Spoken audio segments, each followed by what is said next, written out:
Yo, yo, what's going on? What's going on, fam? Man, it's your boy back. You know what I'm saying? I know it's been a minute. Oh, man. First and foremost, I just want to give all thanks and praise to the Most High. As usual, you know, I go for the opportunity to come, build, commune with the fam, with the tribe. You know what I'm saying? Like I said, it's been a minute. Your boy been road running, man. Been traveling, man. Been traveling across this country, man. The Most High has blessed me with the opportunity to go and travel this land and see a lot of the places, we've been digging on. So just want to give thanks and praise for that. You know what I'm saying? So I just want to come to y'all with this video, man. It's long overdue. Finally getting the chance to sit down and drop it, So that's what we gonna do. As always, the video, I don't know how long it's gonna be, but I ask that you bear with me, and you know how I go. So with this one right here, man, I just wanna bring out certain things concerning the Cherokee and the Indians of the Southeast, predominantly the Cherokee, and their connection to this Essenes community that we've been looking at, you know what I'm saying, with this white Lebanon council going amongst the cedars, Lebanon, in the mountains, you know what I'm saying. And now I do want to make this disclaimer that when I speak of Cherokee, I'm more so referring to your ancestor, the Cherokee, not this, the Johnny come lately or the proxy, or the, I don't want to hear nothing about no Cherokees had slaves. This ain't talking about that. We talking about the ones who was ran out the mountains and, from Tennessee into North Carolina, South Carolina, Georgia, Florida, was taken from North Carolina, shipped into the islands. I'm talking about that spiritual bloodline in the South and in the islands, you know what I'm saying? That just about all your grandmas and your granddaddies come from, you know what I'm saying? For those of you who have that in the family, you know what I'm saying? So that's what we really want to dig into today, man. I just ask y'all to rock with your boy, and without further ado, man, let's go ahead and get into the information. Alright, man, so first and foremost, I want to come over here to Cherokee by blood. You know what I'm saying? Want to touch on some things we kind of already touched on before a reason, you know what I'm saying? I want to resurface this understanding, this connection, you know what I'm saying, that we're drawing right now between the Cherokee and these Levites, right? And this Levitical presence amongst the Cherokee, right? So, first and foremost, and especially, dealing with the Essenes, we know that the Essenes, they call themselves Lebanon, right? Meaning white or whiteness, due to their moral purity and, being clothed in all white, and the significance that, the word meant to the tribe, you know what I'm saying, or the council. So first, what I want to do is I want to, come over here, like I said, the Cherokee by blood, and read about the white and the red organizations, because remember, the Cherokees had this council, right? The council of their community was called white. It was called this white organization, right? So right here it says the ancient Cherokees lived in the alternating state of war and peace, which called for a dual organization of tribal government, right? A white organization or peace organization, and a red or war organization. If either of the two organizations was in any way subordinate to the other, it was the red one, since the great high priest could make or unmake the war chief. The white officials were either to some extent hereditary, right? But come on now, we know they got to throw the hijacking up, you know what I'm saying? Not taking nothing away from our mothers, but the seed.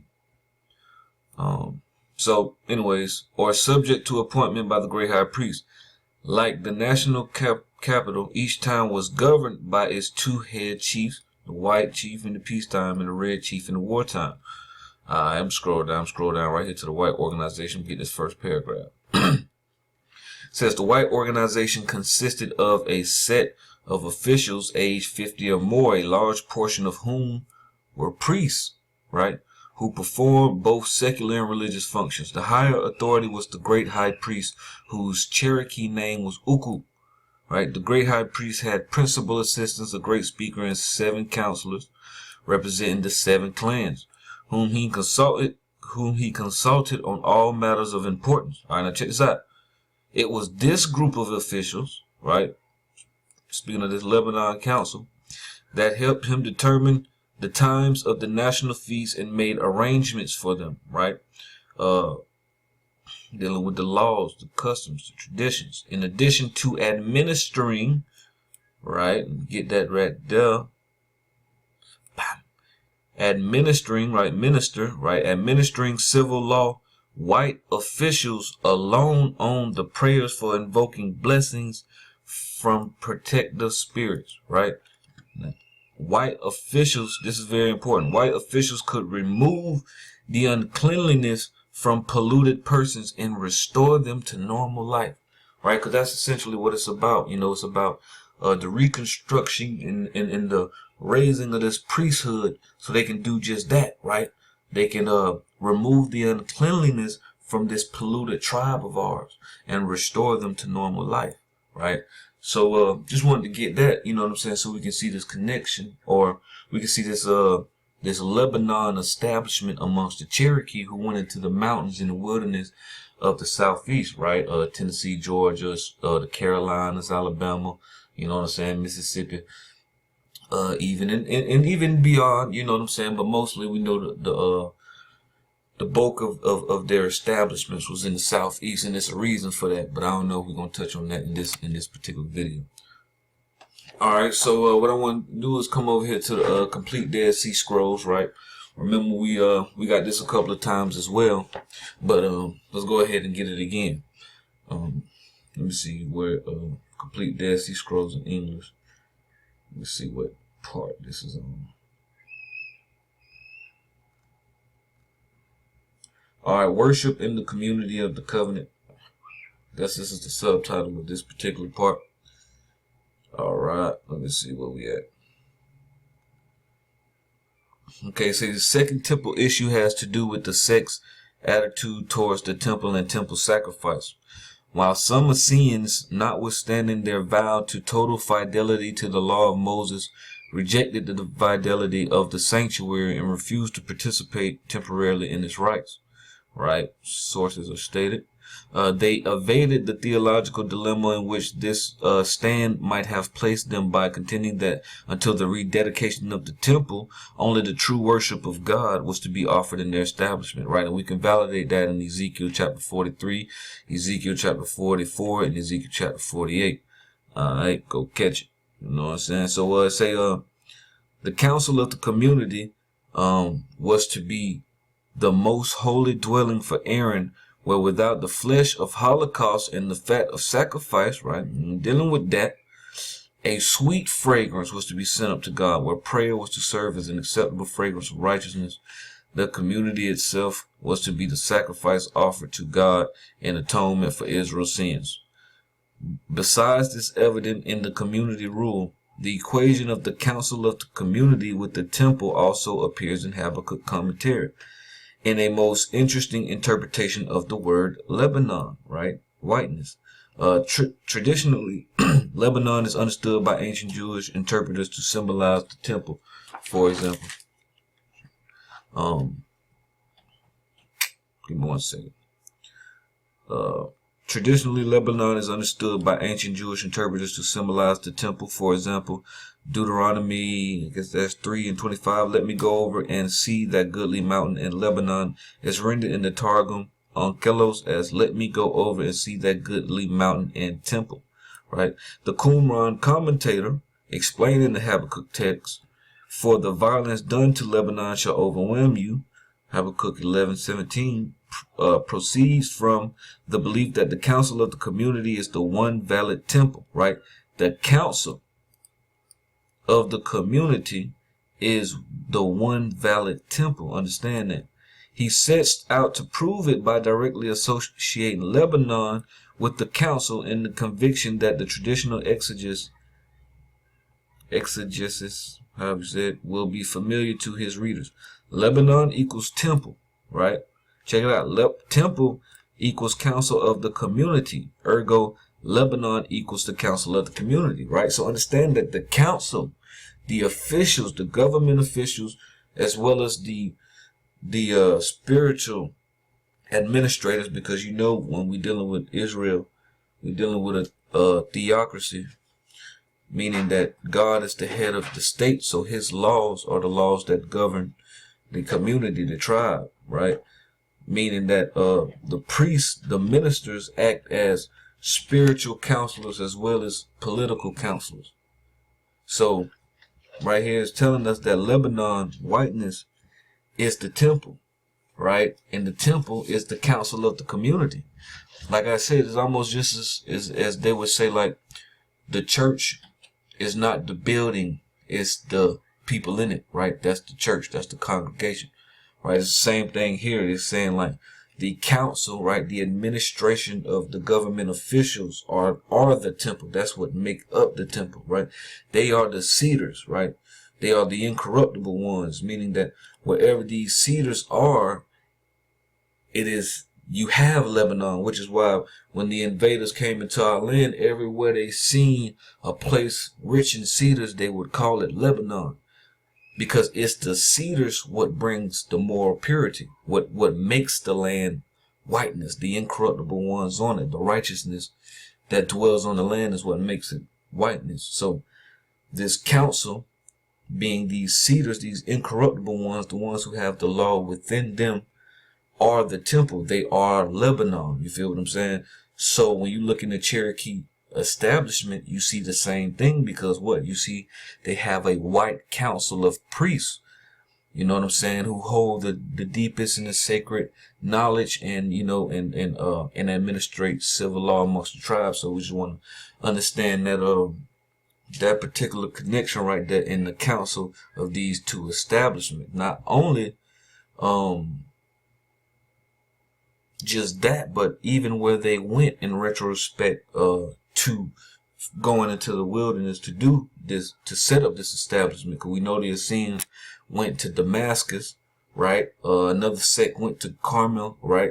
And we know that these lands are like in Lebanon, right? And Lebanon is the place of cedars. You feel what I'm saying? So we know the Cherokee, they went into Tennessee, which is full of cedars. Full of cedars, man. I've been having the opportunity to ride up and down Tennessee. Full of cedars, man. Full of cedars. Even the Cedars of Lebanon State Park, as well as Lebanon, Tennessee. But the cedar is even the state tree of Tennessee. So it's very interesting and striking connections, you know what I'm saying? With the Israelites and the cedar, as well as the Cherokee and the cedar. Because we know even the Cherokee have that legend, right? The legend of the cedar tree, where they say that the cedars are actually their ancestors. So that's very interesting. As well as, I'm going to say this, everywhere you find that cedar, you will find Levites, because Levites are very connected to that tree. It is very sacred to them. They were the ones in the temple built out of cedar, operating the things built out of cedar, right? The Ark of the Covenant, the altar of incense, and things like that. So they are very fond of the tree. And if you look at the movement of the tribes of their establishment, as well as the Cherokee, you will find that wherever you find the cedar, you can find them. All right, so I want to come over here to this article, man, that a brother of mine had sent me a while back, man, when he was feeling like, man, these Cherokees was Levites. You know what I'm saying? So, he sent me this, and it was very interesting what it said. Now we know lately in the news, the Cherokee, the so-called the Cherokee, have been coming out, to the public, saying that they are Israelites. They came over here from Masada and things like that with the Cherokee. We're gonna get into that. But it's a very interesting connection, though, how they try to make it, right? Showing how the Cherokee is a remnant of these Israelites that were fleeing from a time of destruction, right? Which is very telling and very interesting and very relevant. So right here, this article on TorahVoice.org. Initial Central Band of Cherokee research validates DNA links to Northern Israel. Right? So we don't know how they're gonna do that, but anyways, it say Ekwahi Wasi research Abraham Moses ties to Native American tribe. Now, alright, so initial reports published in the March 2010 Ancient American magazine include the most complete Cherokee DNA findings linking many Cherokee families to the Eastern Mediterranean, and 2 articles by MBY reprinted in Cachet or however on the Breast Lover website in Israel at the invitation of the fellow Ekwahi Wazi member Rabbi Lazar Brody, and with special permission from the Central Band Cherokee Principal Chief Joe Sitting Owl White. Alright, so it says MBY is giving Joes who are interested in sharing in whatever reward may be forthcoming in the next world for helping validate Cherokee Israelite identity in this one opportunity to help him financially with an important job. Chief Joe Sitting Owl White, Principal Chief of the Central Band Cherokee, has named Ben Yosef, who is mixed Cherokee, to a 13-member society of the Ekwahi Wazi. The society formed by the Central Band is researching the archaeological, linguistic, cultural, DNA, and spiritual links to the Cherokee and other native tribes, especially to Wazi, who was Moses, and Ekwahi to Abraham. So they making DNA links with the Cherokee to Moses and Abraham, right? But Moses is from the tribe of Levi, so that's very interesting. So they're making a DNA link with the Cherokee to the tribe of Levi. You know what I'm saying? So let's see. We're gonna scroll down a little bit. All right, let's see what we want. All right, so we're gonna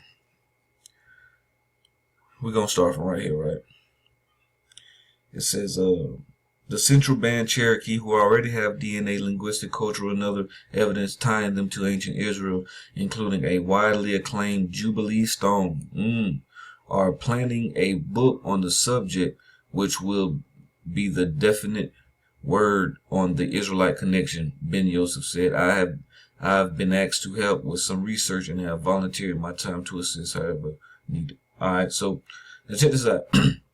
The chief wants a review of these 2 independent Cherokee histories, specifically to identify links to Torah, oral traditions of the Hebrews, halakha, and customs of the Levites and Kohanim, priests among the Levites, including mystical customs and esoteric knowledge possibly influenced by Knights of Templar, Ben Yosef said. Now check this out, right? Because they're finding these connections between the Cherokee and the customs of the Levites, as well as the Kohanim priests among the Levites. Now that's very important to understand, because even when understanding the Essene community, right, you had the Kohanim priests who were descendants of the sons of Aaron and the sons of Zadok, right, and the Levites that were with them. Remember, in Exodus, Moses said, I will give the Levites to the sons of Aaron as a gift. Right, so the Levites tend to flow where that Aaronic priesthood would go, because they know they were given to that priesthood, right? So even when you look at the Essene establishment, understanding, or even the Cherokee establishment, the council, the white or the Lebanon council of the community, is what would have been the Essene brotherhood, right? And the initiates would have been trying to get into the council, but that would have taken time, rigorous fasting, learning, and things like that. So when you see how it says and the customs of the Levites and the Kohanim priests among the Levites, understand, we're talking about the sons of Aaron through the rightful ministers, the sons of Zadok, ministering amongst the Levites, right? So even in the fragments of the Zadokite work, it states that when the Essenes exiled into Damascus, there were Levites that went with them, right? All right, so yeah, man, that's very interesting, man. You know, y'all catch that maybe leave this link in the description. So, but it also has another interesting link right here, man. So we're gonna go to this one. All right, man. So I'm bringing y'all over here to brisliff.co.il. I don't know, but this is the link that was given in the last article we just read, right? And this one is very interesting, man. It says Kabbalah and the Cherokee. Now we know we ain't dealing with no Kabbalah, but we know Kabbalah is stemming from ancient mysticism that some heathens could have corrupted. So we just gonna see what they're going with, right? It says a walk into the Cherokee council house, right? The council house, the temple, is a walk into Kabbalah. The arrangement of council seats, 7 feathers, and orbs all allude to mythical paths and Hebrew roots. Alright, so it says, above the entrance into our traditional Cherokee council house are affixed an array of 7 white feathers pointing to 7 circles, spears, and orbs. Inside are high back seats painted white for our principal chief and civil leadership, and red for our war chief. Alright, excuse me. It says the uninitiated couldn't mistake these 7 feathers to represent the rays of the sun of 7 principal clans of the Cherokee: the wolf, deer, red paint, panther, bird, long hair, and my grandmother's clan, the wild potato. Rather, they are our 7 sacred rays of white light. Our 7 sacred orbs also have been a mystery. A red seat for the war chief, who is dressed in all red head to foot, sometimes even painted red, is easily associated with the necessary bloodshed of war. But why are other seats white? And why not gold or royal blue, the color of the direction above? Alright. So, let's see, say, the answer to this color selection, the 7 sacred feathers and the 7 sacred orbs, is found in mysticism as old as Solomon and possibly Abraham, and points to Cherokee familiarity with ancient Hebrew spiritual paths. John Howard Payne was a prolific writer and a poet whose 2,230-page copyrighted and unpublished journal dated to the early 1800 documents to the 1800s documents his sojourn with the Cherokee, right? So, alright, so he was the best friend of the then principal chief. Payne likened the council house to the same sanctity as the Holy of Holies. Now, there's only one tribe going in now. But anyways, containing the Ark of Covenant. And there's only one tribe dealing with that. So, in fact, immediately behind the great white seat is the holy place where sacred items are kept inside the Cherokee sacred ark, right? According to Payne, the ark serves a similar purpose as the Ark of the Covenant of the Hebrews, housed in the tabernacle of Moses and later in the Jerusalem temple. Access was similarly restricted, right? Payne was a sensitive in his era and is noted for penning the words to Home Sweet Home, later mouth harp on both sides of the Mason-Dixon line during the war between the states. All right, now check this out. Priestly influences, right? Bam. Coupled with the writings of an earlier sojourner among the Cherokee, a Scotsman, James Adair, we're going to get into his records later, a link emerges to the ancient practice by Hebrew Levites, right? And priests. Adair's 1775 History of the American Indians document 23 customs and practices of the Cherokee that are identical to those of Hebrew priests. Tribally speaking, we're talking about the Cherokee all keeping customs of a particular tribe of priests, right? Including the mention that the divine name in which the Cherokee high priest made his yearly petition, right, just like the Hebraic customs, was Yehovah, right? Yehovah. Although Payne later wrote it as Yehovah, right? Alright, so yeah, man, check this, man. I'm gonna leave this for you, you know, the lighting of the chanupa, the sacred pipe. Yeah, I'm gonna leave this on y'all, man. Hebrew awakening. Oh snap! Hold on. Check this out.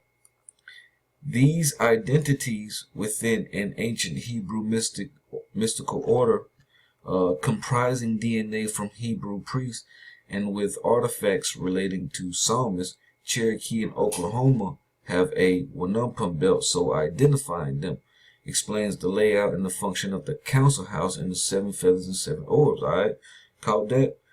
All right, these identities within an ancient Hebrew mystic order, right, ordered brotherhood, comprising DNA from Hebrew priests or Levites.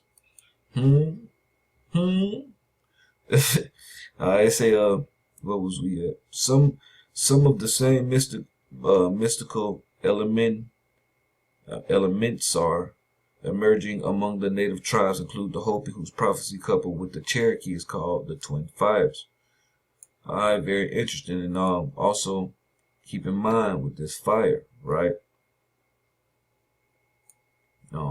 Because we're gonna be getting into that a lot today. All right. So yeah, man, y'all catch this.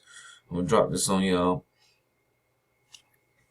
Okay, so just building along as we see this this connection between these Indians of the Southeast, right? And how they had very similar customs to the ancient Levites, right? Even so much as, let's grab one more. Okay, so right here, Warpath to Peace Pipes.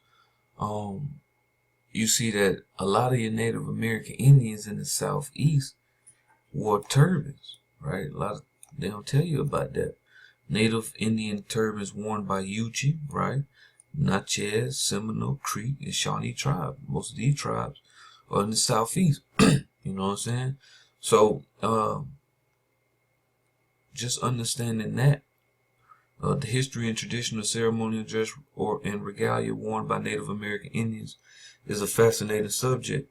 The following fact sheet contains interesting facts on Native American turbans. Okay, so Native American turbans. Fact 1: turban definition. Turban is a traditional headdress consisting of a long scarf or shawl wrapped around the head and sometimes hanging down the neck. Now check this out. The turban is most associated with countries of the Far East, but turban wearers extended North Africa, Middle East, and Asian countries, right? So they're telling you that turban is associated with these areas. But the Native Americans was also rocking these turbans. Now we know the priests and the Levites rock turbans, right? They had their head wrapped, they had their head wrapped, or their locks wrapped. You know what I'm saying? So it's a very compelling connection as well. So that being said, seeing certain connections like that, and how the Essenes, they left and went into the wilderness and into the mountains to keep a sacred and ancient way of life. We can see the similarities, right? And so what we also want to do is we want to get into the understanding of the Essenes, as well as a deeper understanding into the Cherokee and how they both have this striking association with fire, right? Something about this fire, right? The Cherokee called themselves the people of the fire, right? The sacred fire. So what I want to do right now is we're going to build on the Essene connection and association with the fire first. And I want to go to my brother Peru channel, right? My brother Peru just dropped this foundation of the Essenes on the right. Some information, man. The brother's been grinding in these documents, and then was able to pull out some great jewels, you know what I'm saying, for the tribe. So what I want to do is I want to come over here and catch this right here. We're gonna get the whole thing, you know what I'm saying. So sit back, kick back, and pay attention, you know what I'm saying. So without further ado, I give to you my boy Peru Sailor. Okay, so before I play this, I have to make this disclaimer. Pay attention to the definition the brother is going to give you for the word Essenes. Now, scholars will tell you all kind of other words. They'll even say fire worshippers. But they also tell you that these was the only ones keeping the righteous ways, so how are they going to be fire worshippers? It don't make sense. So, you know what I'm saying? Pay attention to the definition that the brother's going to give you, because you really won't find it nowhere else. And it's going to show you a sacred order, a divine sacred order, right? So pay attention to that, all right? So let's go. Shalom, shalom. All praise be to the Most High. It's your boy Perpetual. Much ahab to everybody out there today. I would like to go over this foundation of the Essenes and why is it important for our people, because our people is caught up into so many different doctrines. And today we just want to lay the true foundation for our people to understand which way they should be walking and which way should we go according to the text, according to the Torah and Tanakh, keeping these true ways and a true foundation. Let's go into it. Now, it is important to understand what the word of sin means. Why? Because you'll have these scholars that only give you Greek meaning for the word of sin, opposed to a Hebrew meaning, then go farther on to say that they can't find no Hebrew meaning for the word of sin. All right, but surely there is a Hebrew meaning, and we're going to get into it. All right, so the word of sin comes from two Hebrew words. Now, the first being fire or fiery, which is H784, and that's for the word ish. And the second being bush, H5572, sini. This is what the word of sin means. These people literally called it themselves the fiery bush. Now, this right here creates a pattern. And we have to follow that pattern all the way down into the branches that kept the ways of the fiery bush. So we're going to go just into that. Knowing now the meaning of the word of sin, it becomes clear to many that Moses was the first to hear the words of the Most High through the fiery bush, meaning the Essenes. Exodus chapter 3, verse 2 through 4. Okay, so we see what? So we see now that the Essenes, or the fiery bush, gave Moses the way of the Most High, and Moses was to go speak the ways unto Aaron his brethren. All right, so let's follow this pattern.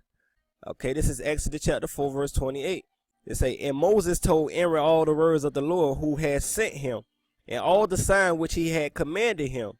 And Moses and Aaron went and gathered together all the elders of the children of Israel. So now Moses and Aaron is giving the ways unto all the elders of the children of Israel. So the ways was passed down from the fiery bush unto Moses, and from Moses unto Aaron, and from Moses and Aaron unto all the elders of Israel. And Aaron spoke all the words which the Lord had spoken unto Moses, and did the signs in the sight of the people. And the people believed it.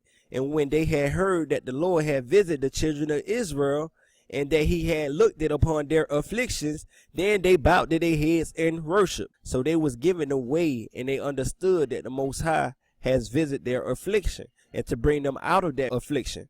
So jumping over here. And it came to pass when Moses and Aaron did lead Israel out of Egypt, their bondage, their affliction, that Moses did went up into the Mount of Sinai. Exodus chapter 19, verse 1 and 3. There the Most High did say unto Moses, if ye will obey my voice indeed, and keep my covenant, then ye should be a peculiar treasure unto me above all people. And ye should be unto me a kingdom of priests, and a holy nation. These are the words which thou shalt speak unto the children of Israel. Exodus chapter 19, verse 5 through 6. Now here it is right here that Moses was to go give this message unto the children of Israel, and letting them know if they would keep the ways of the Most High and obey his covenant. Obey is to do according to. All right. And to do according to is keeping the way. All right. Moses was to go tell the children of Israel, if you will obey the Most High voice and keep his commandments, then you should be a kingdom of priests unto the Most High. But what happened? Let's get into it. But the children of Israel did not hear these words which Moses was to speak, because the children of Israel did camp there before the mount for 40 days. And when the Israelites saw that Moses delayed to come down from the mount, the people gathered themselves together unto Aaron, and said unto him, up, make us gods, which shall go before us. For as for this Moses, the man that brought us out of the land of Egypt, we want not what's become of him. Exodus chapter 32, verse 1. So we see right here that the children of Israel did not even get to hear the promise that the Most High gave to Moses concerning priesthood. They already went astray. So this is why the Most High said what? And the Most High said unto Moses, Go, get thee down from the people which thou hast brought us out of the land of Egypt, have corrupted themselves. They have turned it aside quickly out of the way, which I have commanded them. They have made them molded calves, and have worshipped them, and have sacrificed them unto, and said, These be thy gods, O Israel, which have brought thee up out of the land of Egypt. And it came to pass, as soon as Moses came near the camp, that he saw the calves and the dancing, and Moses' anger waxed hot. And it came to pass that Moses stood in the gates of the camp, and said, Who is on the Most High side? Let him come unto me. And all the sons of Levi gathered themselves together unto him. Exodus chapter 32, verse 7, verse 8, verse 19, and verse 26. Alright, so when the Levites gathered themselves unto Moses, this was the Levite registering themselves under the way of the Most High. Therefore, the promise of the priesthood will go to them. See, what they did was separated themselves from the people that went astray and joined themselves back unto the Most High. So by these Levites joining themselves back into the Most High had gave them authority to hold office as priests. Alright, so let's get into it. It say, And it came to pass that the Most High did say unto Moses, Take thou unto thee Aaron thy brother, and his sons with him from among the children of Israel, that he might minister unto me in priest's office, even Aaron, Nadab, and Abihu, Eleazar, and Ithamar, Aaron's sons. Exodus chapter 28, verse 1. Alright. Now concerning the rest of the Israelites, to them priests the Most High said what? For they are wholly given unto me from among the children of Israel, instead of such as open every womb, even instead of the firstborn of all the children of Israel, have I taken them unto me. For I have taken the Levites for all the firstborn of the children of Israel. And I have given the Levites as a gift to Aaron and his sons from amongst the children of Israel, to do the service of the children of Israel in the tabernacle of the congregation, and to make atonement for the children of Israel, that there be no plagues among the children of Israel when the children of Israel come nigh unto the sanctuary. And that's Numbers chapter 8, verse 16, 17, and 19. These priests, these Levites, are the only ones who could do the service of the children of Israel. Alright? And the only ones who can make atonement for their sins. Alright, so we dealing with these 4 branches of priests, which is the 4 sons of Aaron. But 2 of them sons died, and the priestly lineage continued through the other 2, which is Eleazar and Ithamar. So let's get into that. And it came to pass that Nadab and Abihu died before the Lord, when they offered strange fire before the Lord in the wilderness of Sinai, and they had no children. And Eleazar and Ithamar ministered in the priest's office in the sight of Aaron their father. And that's Numbers chapter 3, verse 4. Now the priestly lineage continued through Eleazar and Ithamar, and it came to pass that King David did distribute them both, Zadok of the sons of Eleazar, and Ahimelech of the sons of Ithamar, according to their office and their service. 1 Chronicles chapter 24, verse 3. Now out of these 2 branches, there remained the one that stayed in the ways of the Most High, and those are the sons of Zadok. So we can go ahead and prove that and get the lineage of the sons of Zadok. So let's go into it. It say, Now Zadok of the son of Eleazar kept the charge of the Most High, and the highest did spoke concerning the sanctuary, that it should be for the priests that are sanctified of the sons of Zadok, which have kept my charge, which went not astray, when the children of Israel went astray, as the Levites went astray. That's Ezekiel chapter 48, verse 11. Say, now this is the lineage of the sons of Zadok. Zadok begot Ahimaaz, and Ahimaaz begot Azariah, and Azariah begot Johanna, and Johanna begot Azariah, and Azariah begot Amariah, and Amariah begot Ahatham, and Ahatham begot Zadok, and Zadok begot Shalom, and Shalom begot Hakyah, and Hakyah begot Azariah, and Azariah begot Sariah, and Sariah begot Jehozadak. Now this is the same lineage as what? Ezra chapter 7. Now we see that Sariah is the father of Jehozadak. Now in Ezra chapter 7, verse 1, it say, Now after these things, in the reign of Artaxerxes, king of Persia, Ezra, the son of Sariah. Now in 1 Chronicles, you see that Jehozadak is the son of Sariah, but when you come over here into Ezra 7, it's saying that Ezra, the son of Sariah. Now Ezra and Jehozadak are the same person. We see over here in First Chronicles. Let's go over here to First Chronicles. Verse 14. Verse 15. It say, and Jehozadak went into captivity when the Lord carried away Judah and Jerusalem by the hand of Nebuchadnezzar. All right.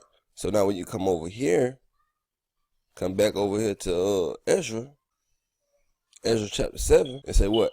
This Ezra went up out of Babylon. First Chronicles, you see what? You see Jehozadak going into captivity by the hands of Nebuchadnezzar. And you don't see nothing about Ezra going into captivity. But it said that this Ezra went up from Babylon. Why? Because Ezra was the Jehozadak that went into captivity by the hands of Nebuchadnezzar, and he was known as Jehozadak among the people. And why were they trying to hide this? Let's get into it. All right, so we're coming over here into Jeremiah chapter 23. We see what? It say the reign of the righteous branch. All right, because it's all about following this righteous branch. It said right here, Jeremiah 23, verse 5, it say, behold, the days cometh, says the Lord, that I will rise up unto David a righteous branch, and the king shall reign and prosper, and shall execute judgment upon the earth. Verse 6 say, in his days Judah shall be saved, and Israel shall dwell securely. And this is the name whereby he should be called it, the Lord our righteousness. Now, many people refer this into Jesus, but I'm here to tell you that it's not referring to Jesus. This is referring to someone who is of the Levitical line and not the Levitical line. See, it's two branches who will execute righteousness inside the earth. But we must first understand the righteous branch according to the Levitical line, because these was the only people who kept the charge at the time. All right, so let's go into it. So let's go into the Britain Septuagint. Now let's read verse 6 inside the Britain Septuagint. It say, in his days both Judah should be saved, and Israel should do well securely. And this is the name which the Lord should call him, Jozadak among the prophets. So here it is, the same scripture, but inside the Britain Septuagint, they give the name, the Lord our righteousness, as Jozadak among the prophet. You see what I'm saying? Now this is of the Levitical line. We know that Jehozadak was a Levite. He was the son of Sariah. So now that we know that Jehozadak is the branch, let's go into prophecy concerning that branch. All right, so coming over here into Zechariah chapter 3, I'm going to read from the Britain Septuagint again. I'm going to start at verse 7. Now look how it's worded. It say, and the angel of the Lord testified unto Jesus. Now we in the Old Testament now. You see that? You got Jehozadak, Joseph, Jehozadak, who gave birth unto Yeshua or Jesus. This Levitical lineage is a shadow of the Davidical lineage. So when we go into prophecy concerning the branch, according to this Levitical lineage, who is Jehozadak, it say what? The angel of the Lord testified to Yeshua or Jesus, saying, thus says the Lord Almighty, if thou wilt walk in my ways and take heed to my charge, then should I judge my house. And if thou wilt diligently keep my courts, say, then will I give thee men to walk in the midst of those that stand here. Hear now, O Yeshua or Jesus, the high priest, thou and thy neighbors that are sitting before thee. So now the Most High is telling him to hear, and your neighbors who is sitting before thee. It say, for they are diviners, for behold, I bring forth my servant the branch.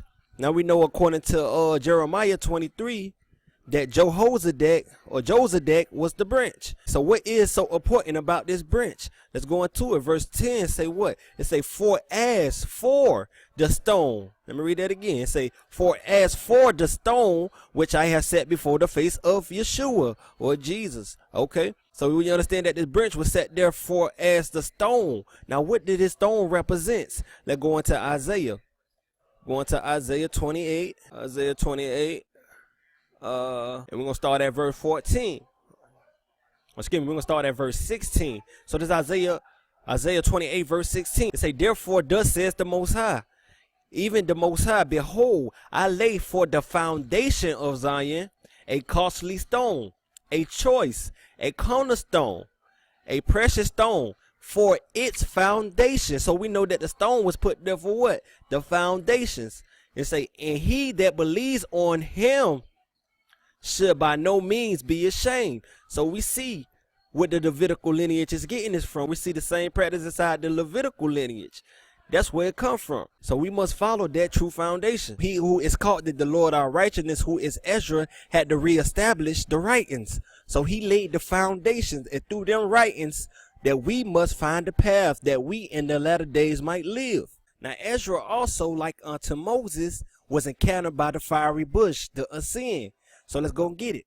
So going over here, it say, and it came to pass when Ezra was in Babylon that he did separate it. And on the third day of his separation, there came a voice out of the fiery bush, a Essene, over against him, and said, Ezra, Ezra. And Ezra said, Here am I, Lord. And he stood up upon his feet. And from the fiery bush, meaning the Essene, did Ezra hear the words of the Most High, which said it to him. And, meaning through the fiery bush, the Essene, I did manifestly reveal myself unto Moses, and talked it with him when my people served it in Egypt. And I had sent him to lead my people out of Egypt, and brought him up into the mount of where I held him by me a long season, and told him many wondrous things, and showed to him the secret of the times, and the end, and commanded him, saying, These words should I declare, and these words should I hide. 2nd Ezra chapter 14 verse 1 through 7. So you see that the Essene, or the fiery bush, spoke unto Ezra like unto Moses. Now going down here, it say, Now in like manner Ezra himself did write, for the Most High did say unto him, I shall light a candle of understanding in thy heart, which shall not be put out. To these things be performed it, which thou shalt begin to write. And Ezra did write both the things that he was commanded to declare openly, and the things that he was to show secretly to the wise. 2nd Ezra chapter 14 verse 25 through 26. Now before these things Ezra did pray unto the Most High, and said, If I have found grace before thee, send thy Holy Spirit into me, and I shall write all that has been done in the world since the beginning, which was written in thy law, that men might find the path, and that they which will live in the latter days might live. 2nd Ezra chapter 14 verse 22. So we see what's going on right here. So Ezra had to write. He said that men might find the path, and that they which live in the latter days might live. You see what I'm saying? So he laid the foundation in his writings. All right. So we're looking at this branch, or Jehozadak, or Ezra, who is Ezra, who laying this foundation that man might find the path and live. Now we know that Jehozadak was from the righteous lineage who kept the charge. So this is the lineage we must follow, because they have a future registry according to Malachi chapter 3. All right. So going over here to Malachi, and say, Behold, I will send my messenger, and he shall prepare the way before me. And the Lord whom ye seek shall suddenly come to his temple, even the messenger of the covenant, whom ye delight in. Behold, he shall come, says the Lord of hosts, But who should abide in the day of his coming? And who should stand when he appeareth?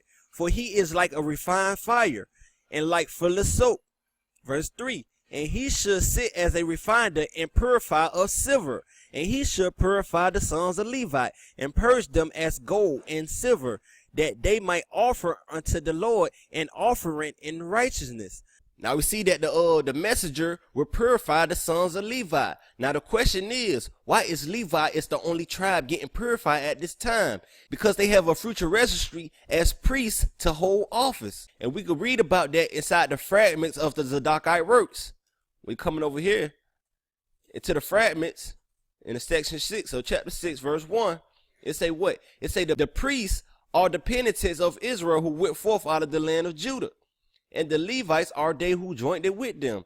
And the sons of Zadok are the elect of Israel, called them by the name, that are holding office in the end of the days.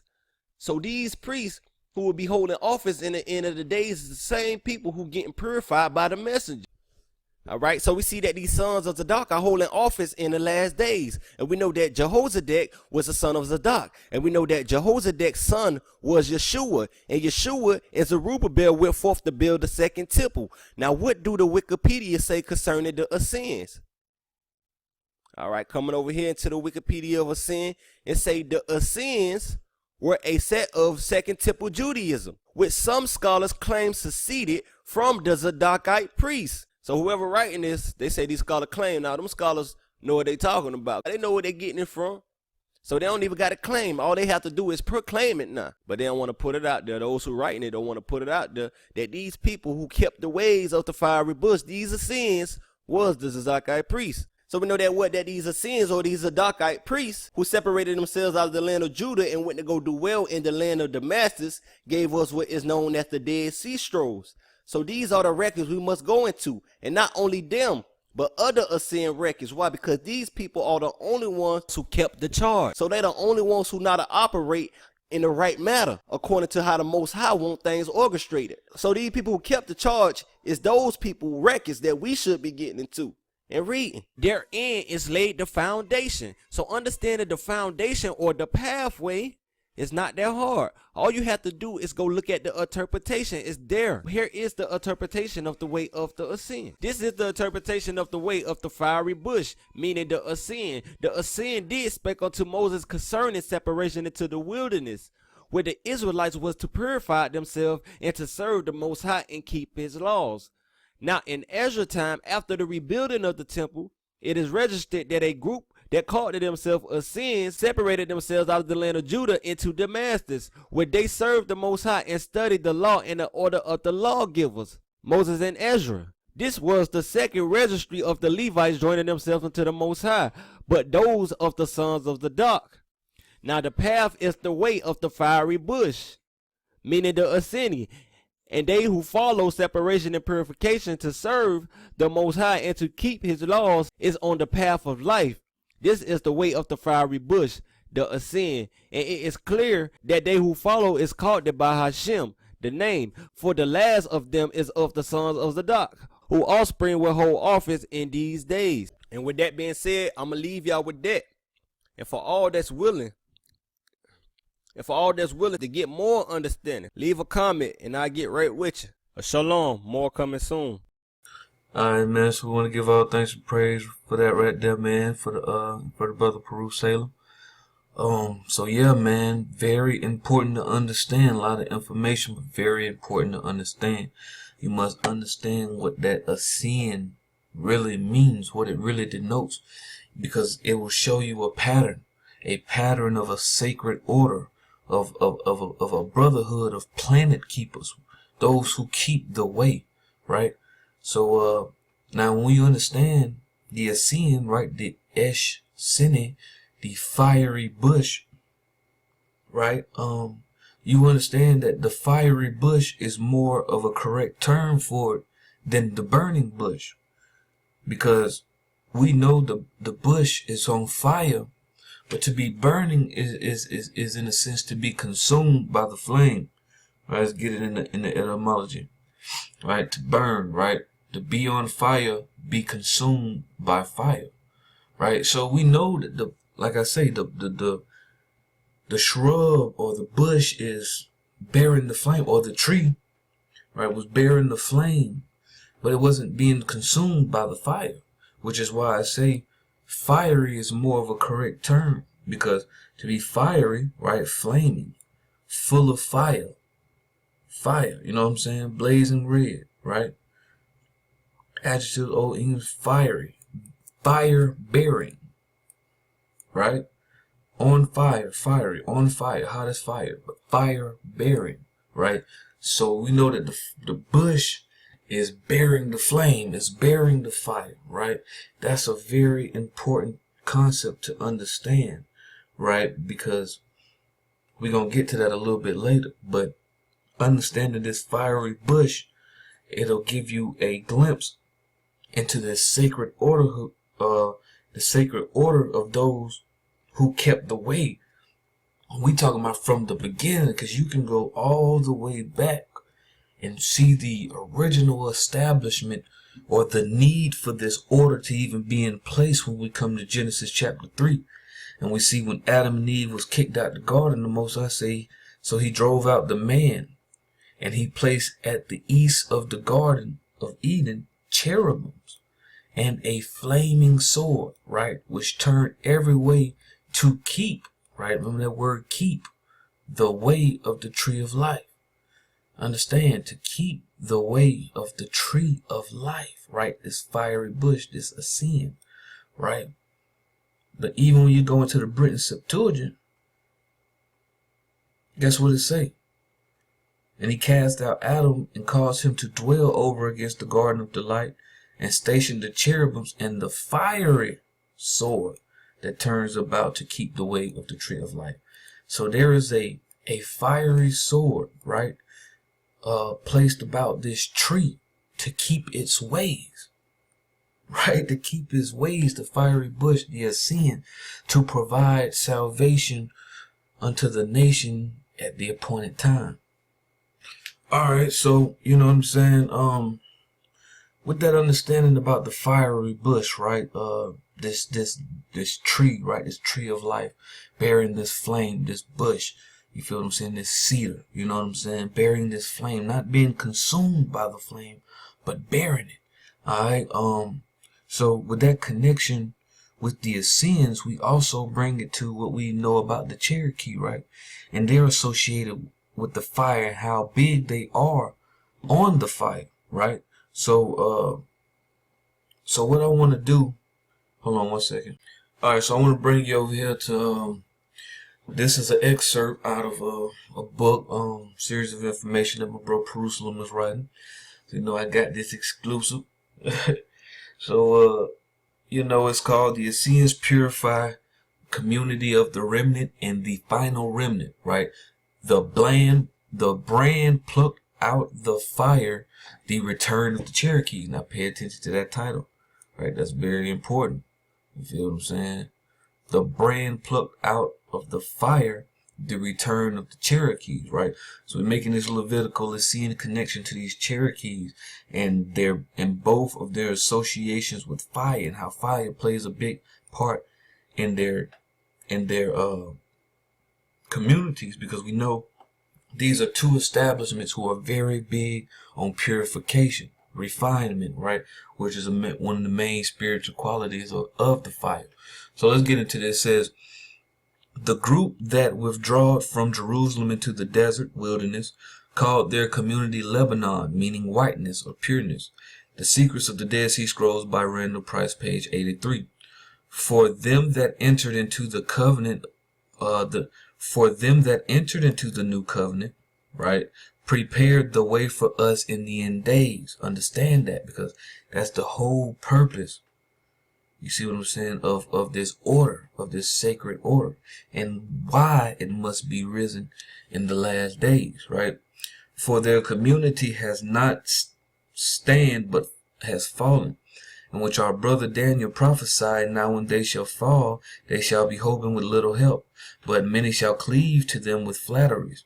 And some of them of understanding shall fall, shall fail, to try them, to refine them, and to purge them, to cleanse / purify, and to make them white, to make them pure, even to the time of the end, because it was yet for an appointed time. It is / was yet for an appointed time. Daniel 11:34-35. For them of the community known that they wasn't the remnant that will bring the covenant to its fullness, but it will be their offspring. This is very important. For they have not only considered themselves to be the remnant of their time, but the remnant of time, of all time, the final remnant. The complete Dead Sea Scroll in English by Giza Vermes, page 68-69. For we are the final remnant, and the time appointed to cleanse is at hand. The fulfilling of the prophecy in which our brother was prophesied to concerning the end, that many shall be purified and made white and tried, but the wicked shall do wickedly, and none of the wicked shall understand, but the wise shall understand. Daniel 12:10. For we, as the temple of the Most High, has to become whiteness or pureness equals Lebanon, making then Lebanon, meaning whiteness or pureness, our community. For we must go through the fire to be made pure and white. For the Most High word is like fire, right? Jeremiah 23:29, in which the fiery bushes, the Essenes, who is the messenger, speak, right? By them we are made purified if we obey. And when we are tried by the word, the fire, and have kept the laws of life, and have become pure and white. We are then plucked out of being tried by the word of fire, for we become the word. Understand what that's saying, because this order of the fiery bush is dealing with a tree that is not consumed by a flame, but is only bearing the flame, right? So when the Most High takes you through that fire, right, the furnace of adversity, right, remember, it is not to consume you, but to refine you. You must bear the flame. You must be the Essenes, the fiery bush, right? That provides the way, that keeps the way, and provides it for his tribe. You see what I'm saying? So it says, we are then plucked out of being tried by the word, the fire, for we become the word. For in the midst of being tried by the word, the fire, we then is tried a second time by Satan, the deceiver, who tempts us day and night, giving us the fire of temptation, causing some to go astray, right? For Satan did try to accuse our brother Yeshua, the high priest, before the Most High, but the Lord said unto Satan, Lord, rebuke thee, O Satan. Even the Lord has chosen Jerusalem, rebuke thee. Is not this, check this out, a brand plucked out of the fire? Zechariah 3:2. For when we are plucked out of being tried by the fire, the word, not only do we become the word, the fire, but we also become the pure and the white brand from the cleansing or shining power of fire. Strong's H 2715 and H 3587. Cherokee. Bam. So check that out. I got to read that again, right? Because in Zechariah 3:2, we see that Satan is accusing the high priest Joshua, but the Lord rebukes them, stating, is not this a brand plucked out of the fire? Zechariah 3:2. For when we are plucked out of being tried by the fire, the word, not only do we become the word, right, the fire, but we also become the pure and white brand from the cleansing and shining power of fire, the Cherokee, right, and then the brand, right, the key. So the Cherokee, that's when we become the Cherokee, when we are purified by the fire. Let's get the Strongs. All right, so check this out. We over in the Blue Letter Bible. We got Strong's 2715, right? Chore, right? Chore, right? Meaning a noble or a freeborn one. Check that out. Char, right? Cherokee, right? From 2728, right? Properly white or pure. Look at that. White or pure from the cleansing or shining power of fire. My God. Hence figuratively noble in rank, noble, right? Noble, freeborn, meaning person not born in bondage. Okay? Alright, so it says it's from 2728. Let's go check 2728. Alright, chara, right? Burn, to burn, be hot, scorched, charred, right? To be hot, to be scorched, to be burned, right? To glow, right? Be angry, burn, dry, kindle, to burn, right? To be hot, right? To be on fire. You feel what I'm saying? So that's the root, right? Charar. Let's go back. It gave us another one. Okay, it says compared to 2751. Let's try this one. Alright, Chore, right? Chore. Alright. Okay. White bread. White. You know what I'm saying? Kate. White bread. Right? I had 3 white, right? The word used for it, baskets on my head. Alright, so you see, man, the word is very much associated with white. Every root of it, the chore, the cherry, ooh, look at this. Chur, white cloth. You feel what I'm saying? Okay, so you see the chur or the chara is dealing with this fiery, this white or pure, right?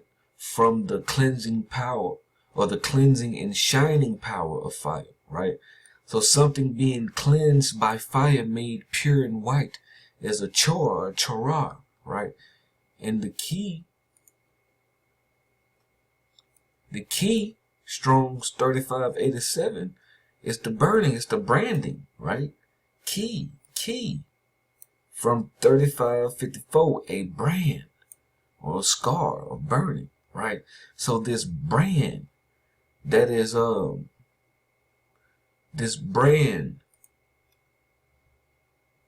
is made white and pure from the cleansing or shining power of fire is your Cherokee, right?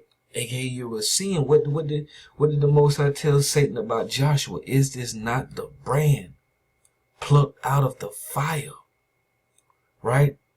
Because he like the Most High tell you, if you keep my charge and keep my courts, right? Deny temptation, if you bear the flame, right? The brand plucked out of the fire, Joshua, Yeshua, the high priest, the son of Jehozadak, the Lord of righteousness, the branch, was called literally, man, the Cherokee. Alright, man, so some powerful stuff right now. I don't even think you can make that up, man. But so what I want to do, man, I want to get into this flame a little bit, the understanding of this fire. What is it about this fire? Why do the Essenes reverence this fire, this flame, and why do the Cherokee reverence this fire and this flame? Like, you know what I'm saying?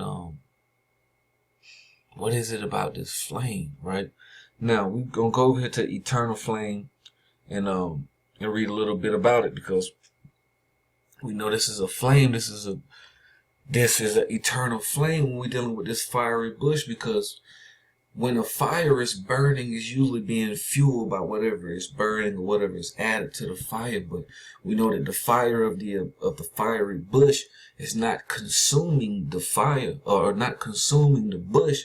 So it's not feeding off the bush. It's not necessarily using the bush as fuel to burn its light. It has there is some type of source that keeps this fire burning perpetually, right? So right here, an eternal flame is a flame, lamp, or torch that burns continuously for an indefinite period. Most flames are ignited and tended initially, but some are natural phenomenon caused by natural gas leaks, peaks, fire, coal seams, fires which can be initially ignited by lightning, right? Piezoelectricity or human activity, some of which have burned for thousands of years, right? All right, so it's in ancient times, eternal flames were fueled by wood or olive oil. Modern examples, usually a pipe supply for propane or natural gas. Human-created eternal flames are more often commemorate a person or even a natural significance, serves as a symbol of enduring nature, such as religious belief, or a reminder of commitment to a common goal, such as diplomacy. All right, so check this out. Alright, so religious and cultural significance. The eternal flame is a long-standing tradition in many cultures and religions. Ancient Iran, the Attar was tended by a dedicated priest and represents the concepts of divine sparks, or Amenshus Spenta, as understood in Zoroastrianism. Divine sparks. We're gonna come back to that. Something just hit me. Anyway, period sources indicates that 3 great fires existed in Achaemenid of Persian history, which are collectively considered the earliest reference to the practice of creating ever-burning community fires. All right, the eternal flame was a component of the Jewish religious rituals performed in the tabernacle and later in the temple of Jerusalem, where a commandment required a fire to burn continuously upon the outer altar. Modern Judaism continues a similar tradition by having a sanctuary lamp, right? The Ner Tamid always lit above the ark in the synagogue. All right, let's touch on the sanctuary just for a little bit. Sanctuary lamp, right? Sanctuary lamp, chance lamp, altar lamp, everlasting lamp, or eternal flame is the light that shines before the altar of sanctuary in many Jewish practices, places of worship, right? Jump down and say in Judaism, the sanctuary lamp is known by its Hebrew name Ner Tamid, right, which usually translated as eternal flame or eternal light, hanging or standing in front of the ark in every Jewish synagogue. It is meant to represent the menorah in the temple of Jerusalem, as well as the continuously burning fire on the altar of burnt offerings in front of the temple. It also symbolizes God's eternal presence. It therefore never extinguishes, right? It is also intended to draw parallels between God and fire. Understand that. Or light, which is emphasized throughout the book of Exodus and the Torah. Alright. So coming back. What were we? Alright, after World War I, such flames gained further meaning as a reminder of 6 million Jews were killed in the Holocaust. Alright, so we back over on the eternal flame page, right? In the religious and cultural significance. Then it says down here the Cherokee Nation. So look at that. You talk about eternal flames. We go from biblical traditions to Cherokee tradition, right? The Cherokee Nation maintained a fire at the seat of government until ousted by the Indian Removal Act in 1830. At the times, embers from the last great council fire was carried to the west to the nation's new home in the Oklahoma Territory. The flame maintained in Oklahoma was carried back to the last seat of the Cherokee government at Red Clay State Park in southeastern Tennessee, right? To the Museum of the Cherokee Indian in Cherokee, North Carolina, and to the Cherokee National Tribal Complex in Tahlequah, Oklahoma. Alright, so yeah, just want to show you that connection right there between the with this eternal flame and how it associates with the Bible and the Cherokee Nation. Alright, so we see that these Cherokee literally had a sanctuary left, right? One of these eternal flames that burned before the altar of the sanctuaries in many Jewish places of worship, or in the tabernacles and in the temples, right? Right, it said that their eternal flame, right, they maintained the fire at the seat of government, right, which is the temple, the council, right, the council house. So we gonna dig a little bit on their customs and how they chose to do that, right? We're going to go over here back to Cherokee by blood and general beliefs. We're going to scroll down to where it talks about the clans, right? The 7 different clans, right, of the Cherokee. But we're going to get this one right here, the Paint Clan, the War Paint Clan. Annie Woden. It's the clan of the shaman, right? Sorcerers, medicine man, and priest, right? All these jobs would denote the seeing characteristics and duties, right? To be the shamans, the sorcerer, the medicine man, the herbalist, and the priest. Excuse me. This is the smallest and most secretive clan, right? They are the keepers of the sacred flame, right? There we go with that keep, right? The keepers of the sacred flame, right? The cherub, right? With the fiery sword, right? That turns about to keep the way, right, of the tree of life. All right, so I said they are the keeper of the sacred flame, the soul of the Cherokees. When the Cherokee wage war, the priests bring along several sacred objects, medicinal herbs, and coal from the sacred fire. They are the only ones allowed to make a special red paint and dye that they use for warfare and ceremony. The clan color for the Aniwodi is white. So the sacred keepers of the sacred flame, you know what it is, man. Aniwodi keep magical or sacred crystals of ultra pure quartz rods in a special pouch of outer deer skin around their necks. Let's see if we want this. Do we want this? Do we want this?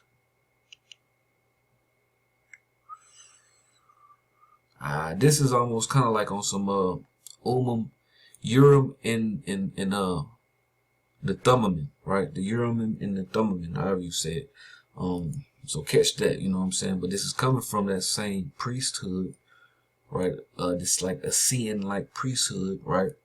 This Lebanon council, right? Who kept the sacred fire, right? That flame, right? That burning bush.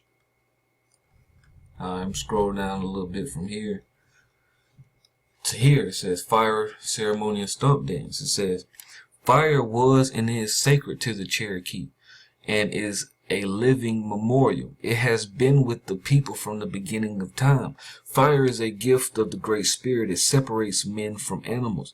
It makes civilization possible. Fire can only be lit by a priest,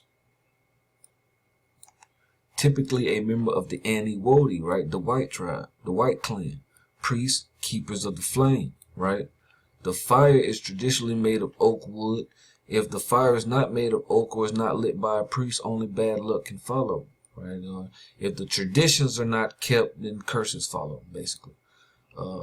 Once the kindling is placed, the priest lights a twig and offers the smoke to the north, east, west, and upwards to the heavens, downward to the mother earth, and inward to the center self for purity. It is built at the bottom of the pit, below the ground, and burns constantly. It is believed by traditional Cherokees that soon after the creation of the Cherokee people, the Creator left his throne in heaven and visited earth. He chose 4 Cherokee men who were strong, healthy, good, and true, and believed with all their heart in the Creator. They were each given a name: red, blue, black, and yellow. Each was given a wooden stick that was very straight and was told to place one end of the stick on a surface that would not burn. He said to place the other end of the stick in their hands and start this material that would not burn to magically burn by giving the sticks a circular rotation motion. Okay, now I'm gonna be real. When I just read that, and it's talking about he chose 4 Cherokee men, and we making a Cherokee and a Levitical connection, it reminds me of the 4 sons of Aaron who carried the priesthood, just as mentioned by the brother Perpetual in the Bible, right?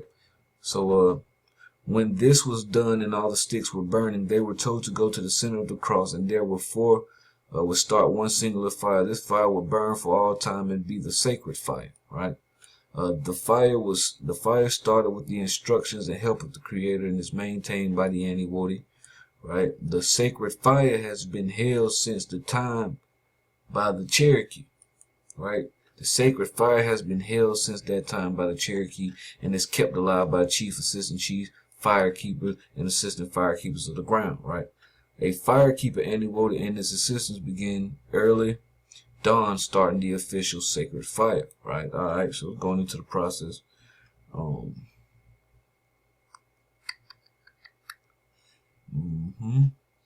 now check this out, right? This is very interesting as well. The people prepare themselves with a cleaning rituals, going to the water, right, and taking the traditional medicines to purify the body and spirit. This is a rededication to their way of life. Cherokee society are claiming the Great Spirit. They were big on purity, but they got this concept called going into the water, dealing with baptism, right? Almost like dealing with baptism, like John the Essene, right? Cleansing oneself with water.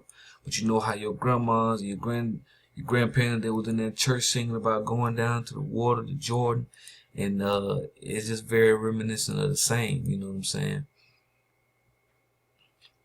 All right, now coming back to the land for a second, just to understand the Cherokee and their sacred connection to the fire, right? The sacred fire, the divine fire. I want to come, to Tennessee, where a lot of them were at, or around the Smokies, and just in the South, Georgia, Carolina, in that little pocket, right, full of cedars, right? You know what I'm saying? And even when you look at Tennessee, as I've always stated, man, you can see the word Essenes right there if you read it backwards, Essenes, right? So I don't really think that's a coincidence, but just understanding the similarities in the land that was exiled to, where they would have went, you know what I'm saying, where they would have dwelt amongst. You can see very similar attributes, right? And so understanding this connection with the fire in the Cherokee, and then the Cherokee's connection to the cedar, right, as well as the Essene connection to the cedar and fire, we can't help but understand and relate back to my last video, the flaming sword of Eden, when we was digging on, right, this cherubim with this fiery or flaming sword round about the tree of life, right, to keep its way. Now, when you understand something about the cedars, as I stated, like certain cedars, like this one right here, this is called the Mexico white cedar. Very interesting. You know what I'm saying? So let's see what we want. Alright, so check this out. Cyprus lusitanica is an evergreen conifer tree with a conic and ovoconic crown. Alright, growing 40 meters tall. The foliage grows in dense sprays, dark green to somewhat yellow-green color. The leaves are scale-like, 2 to 5 millimeters long, and produce on round, not flattened shoots. The seed cones, right, because cones hold the seeds, is a very important concept, are globose to oblong, 10 to 20 millimeters long, with 4 to 10 scales, green at first, maturing brown or gray-brown about 25 months after pollination. Okay, the cones may either open at maturity to release the seeds or remain closed for 7 years. Only, listen, only, not maybe, sometimes, but only opening after the parent tree is killed by a wildfire, allowing the seeds to colonize the bare ground exposed by the fire. Alright, now understand that. Let's get another cedar tree. We're gonna come back to it. This one right here, hold on. This right here, the Calocedrus decarens, is called the California incense cedar. Notice it's called incense cedar, right? Incense cedar. It said the tree is a preferred host of the wood wasp, species which lays eggs in the smoldering wood immediately after forest fires. The tree is also a host to incense cedar mistletoe, a parasitic plant which can be found hanging from its branches. Right, the incense cedar is one of the most fire and drought tolerant plants in Colorado. Now think about that. This cedar is one of the most fire tolerant, drought tolerant plants in California, meaning that it has the most probability of or a likability to withstand this flame, right? So although the tree is killed by hot stand replacing crowd fire, it spreads rapidly after low intensity burns. This has given the incense cedar a competitive advantage over the other species, such as big cone Douglas in recent years. So understand that the fact that the fire kills or comes and burns this forest and kills some of these trees, that only creates the ability for them to reproduce and spread even more, right? Which is why, you know what I'm saying, think about like the cherubim with the flaming sword turning every which way to keep the weight of the tree of life, right? Going back to this cedar right here, excuse me, we see that the only time the cones open to pollinate, right, are what? When their parent is killed in the wildfire, right? And the heat on the ground from the fire is what causes the cones to open and to release their seeds. Now we know these cones, when we're dealing with these pine cones, is very symbolic of the pine cone, or the pineal gland, excuse me, right? The cones, the cedar cones, the pine cones, right? It's very symbolic of your pineal gland, which is why it's called a pineal gland, because it looks exactly like a cone. Now here you see a closed cone, and here you see an open cone, right?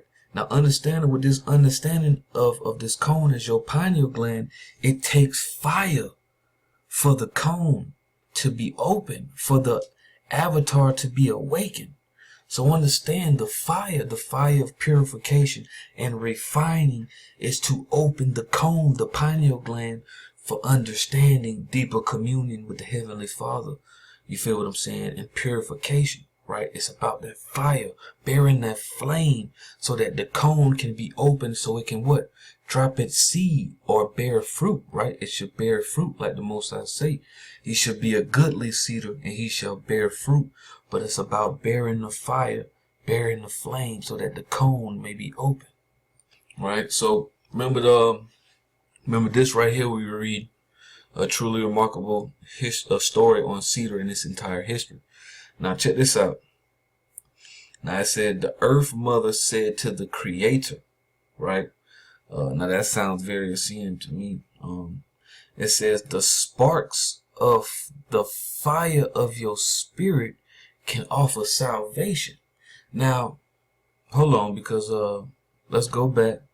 All right, remember when we were over here in the eternal flame, right? And they were like, the eternal fire is a long-standing tradition in many cultures and religions. In Iran, in ancient Iran, the attar was tended by a dedicated priest and represented the concept of divine sparks or amensha spinta, as understood in Zoroaster. So remember we was talking about these divine sparks in retrospect to the eternal flame of fire.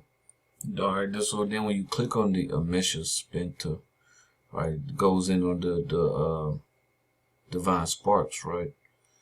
Term for a class of divine entities in Zoroastrian literally means immortal, holy, immortal, which is holy, right? See the flame, see the fire, right? All right, so go on some stuff. You know what I'm saying? Say right here, the doctrine of the divine sparks through their connection with creation unites ethereal and spiritual concepts with material and manifest objects in a uniquely Zoroastrian way, right? So it's what I guess is what these things are more so about, right? The connection with creation, which unites the ethereal and spiritual concepts with material and manifest object, right?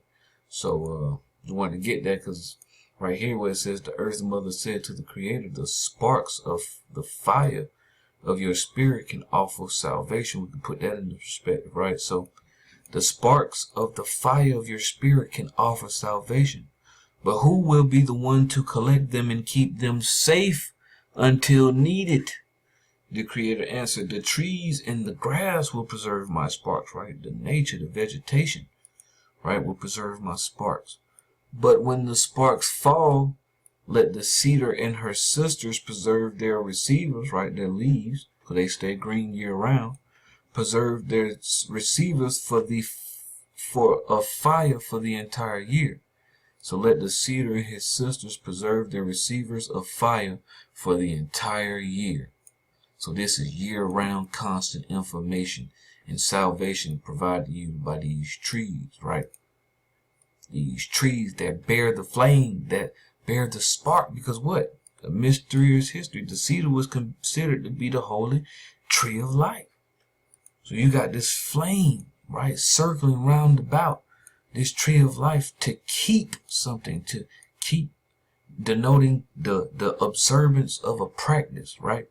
To keep the way of the tree of life, right? So you have that flame, right? Them sacred sparks of salvation, right? Housed in the tree of life and around it. You feel what I'm saying? To keep them safe until needed, right? Wanted to go over here real quick. This was another article I came to you out of a couple of times, right? The sacred tree profile, eastern white cedar, the thuja. I'll see in Talis, right? Thuja meaning tree of life. So right here it says cedar connected to the element of fire and the sun. It is no secret that cedar has a strong connection of fire, This is consistent between material in the Western esoteric traditions and the native lore, and in a Tishimian legend walks all over the sky. The sky was dark until one of the sky chief's children made out a mask of cedar that was in the shape of a ring. He lit the mask on fire and then walked from east to west. He slept after his journey each day. Sparks flew from his mouth, and these were the stars. So in a way, cedar is connected to the sun itself. Notice how the flame on the cedar is portraying to be the sun, but it's not apparently consuming the wood of the cedar, right? So in another legend, cedar is used by a coyote, a trickster, to create a torch. In several stories, this torch is usually attached to his tail and is used to light his path. So you telling me a flame upon this tree is what lights his path, often burning things on the way. Refining, purifying, killing parasites, right? Coyote is often found with these fires and these tails, either doing tricks or learning to use them. Alright. So understand, man, the cedar, the cone, right? The tree of life that bears the cone, right? It's all about the fire coming to open the cone so that it can produce fruit and instill righteousness in earth and keep its medicinal presence in the earth. It's a healer, it's a shaman, it's a priest, you feel what I'm saying, in the forest, right? That is awakened, spiritually awakened and enlightened, right? To offer salvation in the appointed time, right? So now, one thing that was interesting about, since we on Pine, one of my brothers, man, Lincoln, shout out to Lincoln, he sent me some information concerning turpentine, right? He was like, man, look at turpentine, right? He sent me this, and he also sent me a video. So he sent me this video right here, right? 42 days of using turpentine to decalcify my pineal gland. Alright, so in the video, dude talking about how he took turpentine and how it, and it decalcified his pineal gland, like the awakening from it, the clairvoyance and the spiritual properties that came with it, the new levels of the power that he was receiving, so that's very interesting. Like I say, we talking about the pine cone, the pineal gland, and here turpentine, right, which comes from the pine, right, turpentine, spirit of turpentine, oil of turpentine, or wood turpentine, or colloquial terps, is a fluid obtained by the distillation of resin. This is very important. Obtained from live trees, mainly pines, right? So this liquid, this fluid, right, that is attained through distillation from these pines actually decalcified the pineal gland, right? You know what I'm saying? So it's very interesting connection. So I was, I was digging on the information he sent me and he gave me, and I was the thing was just chilling, and something hit my eyes, right? First off, I want to get this right here: medicinal elixirs, right? Turpentine and petroleum distillates such as coal, oil, and kerosene have been medicinally used since ancient times as a topical and sometimes internal home remedies, right? Topically, it has been used for abrasions and wounds and treatment for lice, and when mixed with animal fat, has been used for chest rubs or inhaler for nasal and throat ailments. Many modern chest rubs, such as Vicks and Verily, still contain turpentine in their formulations. All right, check this out. Turpentine was common medicine among the seamen during the Age of Discovery. It is one of the several products carried aboard Ferdinand Magellan's fleet in his first circumnavigation of the globe. Now check this out. Taken internally, it has been used as a treatment for intestinal parasites and candida because of its antiseptic properties. Bah! No wonder it cures or decalcifies your pineal gland, because it kills parasites. Because that's what it's all about. It's all about purification, detoxification. The fire is coming to kill the parasites. Malachi chapter 4, right? The Son of Righteousness coming with healing in its wings for the righteous. But fire and destruction for the wicked, right? And these parasites that suck the nutrients, right, and feed off of you, right? They don't like fire. They don't like heat, which is why when you take certain herbs like wormwood, right? Wormwood kills worms, right? It heats up your belly get hot. Or you fast, your body get hot, your belly get hot, killing the parasites, right? Kicking that flame up so you can kill those parasitic entities and open that comb, right? So I thought that was very interesting, right? The turpentine that decalcifies the pineal gland kills parasites. That's what it's all about, man.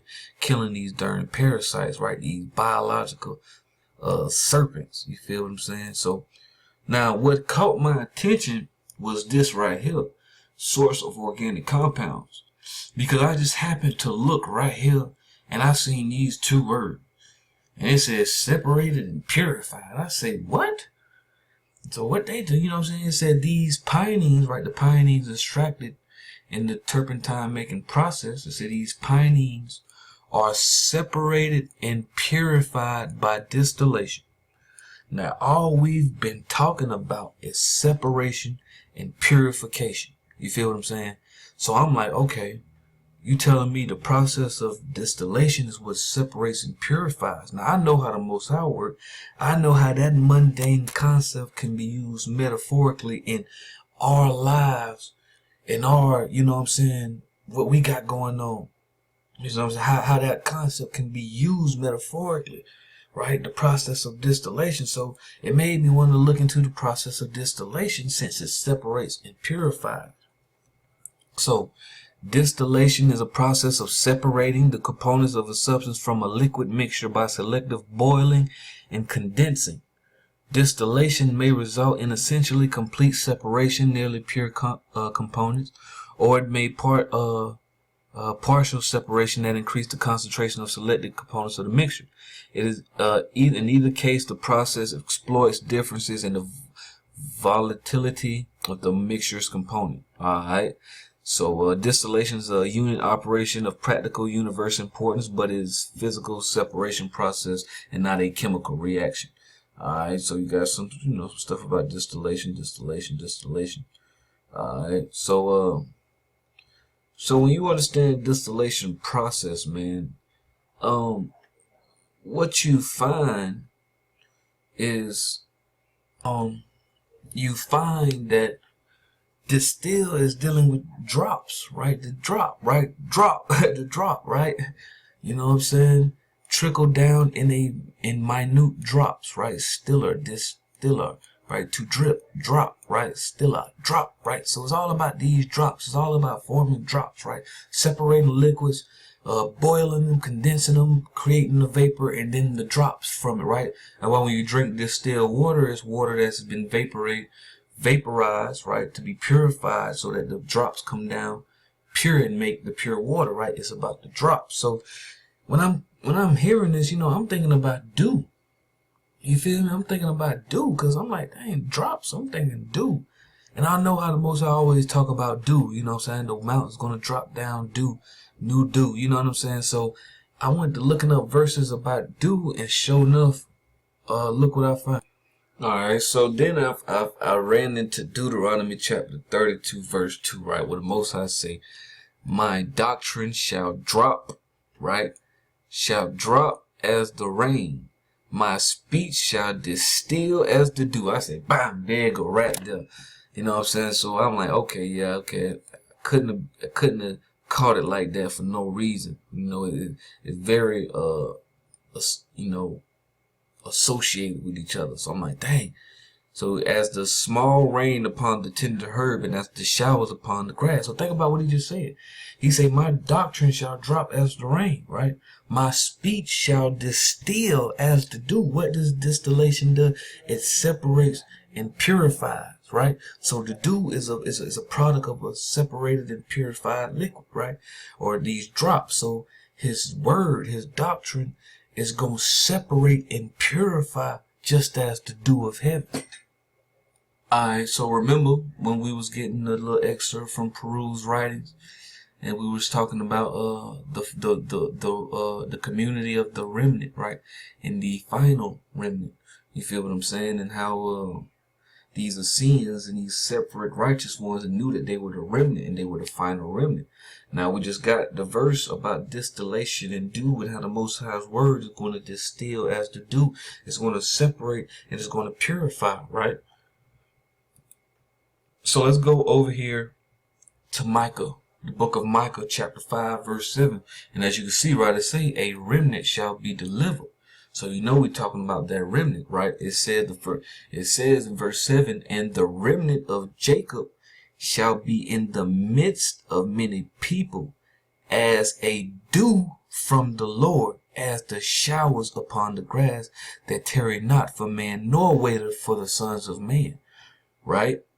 And the remnant of Jacob shall be among the Gentiles in the midst of many people, as a lion among the beasts of the forest, as a young lion among the flock of the sheep, who, if he go through, both tread down and tear to pieces, and none can deliver. The king of the jungle, right? The remnant of Jacob will literally become the king of the jungle. You feel what I'm saying? So, So right here, man, he say the remnant, right? This remnant shall be in the midst of many people, meaning in the middle of many people, or among many people, as a dew from the Lord. Now the Most High just said his word shall distill as dew. So what is dew? Dew is a product of distillation, right? Separation and purification, right? So these being the word of the Most High, bearing that flame, that fire, the word of God, will be like dew, right? Will be a dew, a distillation, right? A process or a processor of distillation amongst the people to separate them and purify them, refine them, draw out the righteous ones, right? Get that good drop. All right, so we're going to come over here to end time prophecy alert. All right, the Cherokee Nation, ancient Hebrew tribe, right?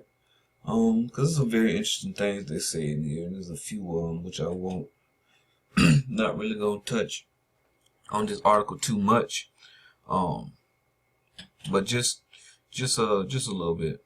It says the Cherokee Nation, ancient Hebrew tribe. As in my studies, I have found numerous evidence of how ancient Israel sent explorers to the ancient Americas, mined all the copper here for the temple of God, and even settled with some of the ancient peoples from the American Native Indian tribes of Americas. The one I want to focus on here is the Cherokee Nation, because the Cherokee have the most resemblance and closest ties to ancient Israel. Okay? All right, here are some of the similarities that I will stress you. All right? Catch that. Cherokee have their Day of Atonement. The Northern Cherokee Nation of old Louisiana Territory has recently shocked the world by claiming their ancient oral legends tell of a Cherokee migration made to America from the area in Israel known as Masada. This starting evidence is being offered to the public by blah, blah, blah, blah. Right, the story has been kept alive among our Cherokee people that the Sakari, right, dig on that, the Sakari who escaped Masada are some of our ancestors who managed to cross the water to this land and later became known as Cherokee. Please note the resemblance of Sakari and Cherokee Saragi. Alright, it says, in addition to stating other claims, there is also believed that Northern Cherokee, a rock that was uncovered in Tennessee, in the Essenes land, right, in 1889, that is named the Bat Creek Stone, proves a transatlantic direct connection to the Jews, right? All right, so dig on that. But check this out. Now we know when the Israelites fled to Masada, was when destruction of Jerusalem, right, when Rome was coming in. So they saying that the Cherokee are a product of Israelites fleeing, right, from the last destruction of the temple. So that's very interesting, right? Especially when we digging on the Essenes connection and the Levitical connection to the Essenes when they left Jerusalem for the time of destruction, right, to keep a sacred way in the mountains in the wilderness of Lebanon, like in Carmel, right? So go down here, man. It was something very interesting. What they said, man. The comments for the Hebrew and hangs over Jerusalem like a flaming sword. That was crazy. But anyway, this right here, man, is really why I even wanted to come here, because this is crazy. It says the evidence shows that Kentucky and Tennessee became havens of refuge for persecuted Hebrews of Israel. So check that out. The evidence shows that Kentucky and Tennessee became refuge for persecuted Hebrews of Israel. You feel what I'm saying? So that's very interesting, man, because like we see the presence of these Cherokee in these mountains, right, in the wilderness, right, and they're keeping the ancient sacred way, and they say that were in Exodus from Israel. You feel what I'm saying? But it's just interesting because like I say, the Essenes fleeing into the mountains and in the wilderness and in the desert and things like that. And desert is synonymous with wilderness, which means uncultivated land. But we're gonna get into that in the next video.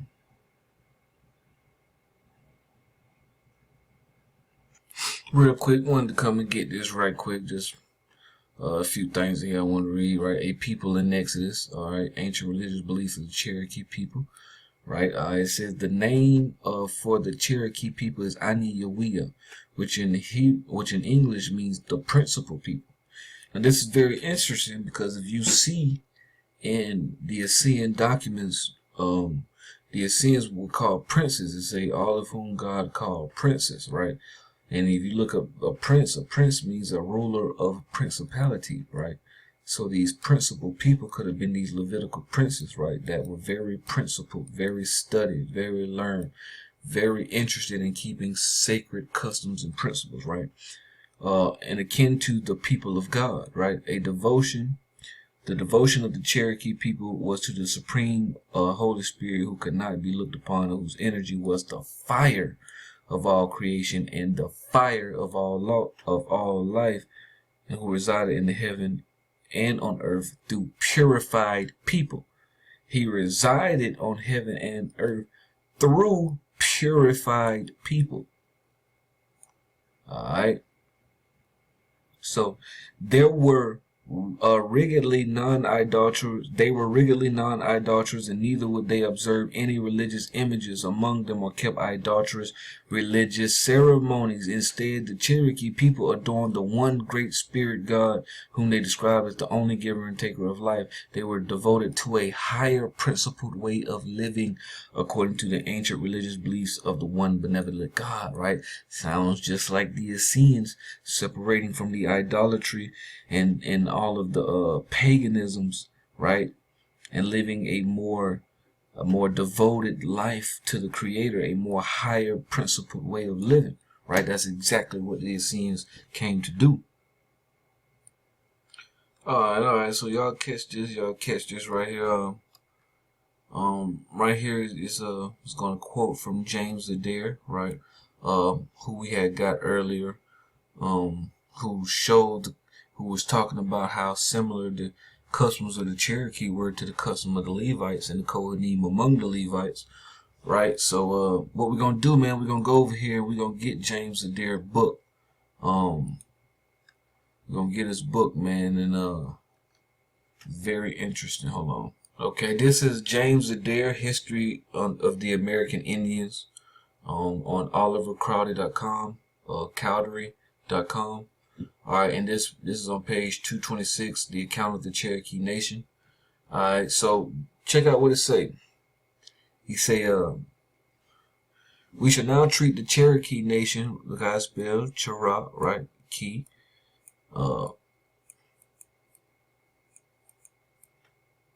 Nation as the next neighbor to South Carolina. Alright, their national name is derived from Cherokee, right? Fire. Literally, Cherokee, fire, right? Which is their reputed lower heaven, and hence they are called Magi, Cherokee, men possessed of the divine fire. Now that's a very interesting name, right? Men possessed of the divine fire. That's what they call themselves. Cherokee, fire, Cherokee, the men possessed of the divine fire. Alright, so even right here, coming up page 80, right, in conformity to and after the manner of the Jews, the Indian Americans have their prophets, high priests, and others of a religious order. Right, but I'm gonna jump down. Muskogee Lalagi signifies cunning men or persons of futurity, much as the same as the Hebrew seers. Cherokee, right, the men possessed of the divine fire, is a name of the pretended prophets with the Cherokee and nearly approaches the meaning of Nebiah, the Hebrew name of a prophet. Cherah is their word for fire, right? And the termination point, right, just like the Hebrew, termination points out the men possessed of, right? The men possessed of the fire or endued with it. The word seems to allude to the celestial cherubim, fire, light, and spirit, which centered in Oea or Yehovah. These Indians called their pretended prophets also Loache, men resembling the holy fire.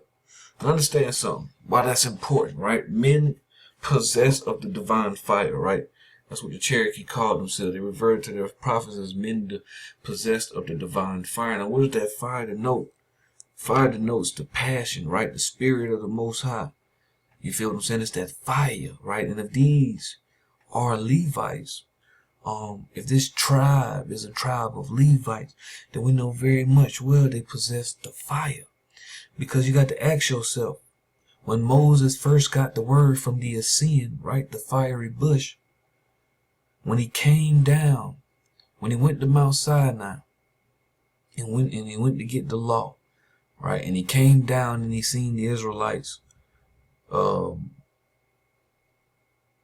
worshiping the calf, and he said, well, who's gonna stand for the Most High? And only the tribe of Levi stood up. Like, that's a problem. You feel what I'm saying? This man or this God just took you from bondage, showed all kind of miracles, signs, and wonders. And Moses come and asks you, who gonna stand up for God? And you still sitting on your behind. That don't make sense to me. But the tribe of Levi stood up. What is it that the tribe of Levi knew? What is it that they had? Was it the fire? Did they possess that fire?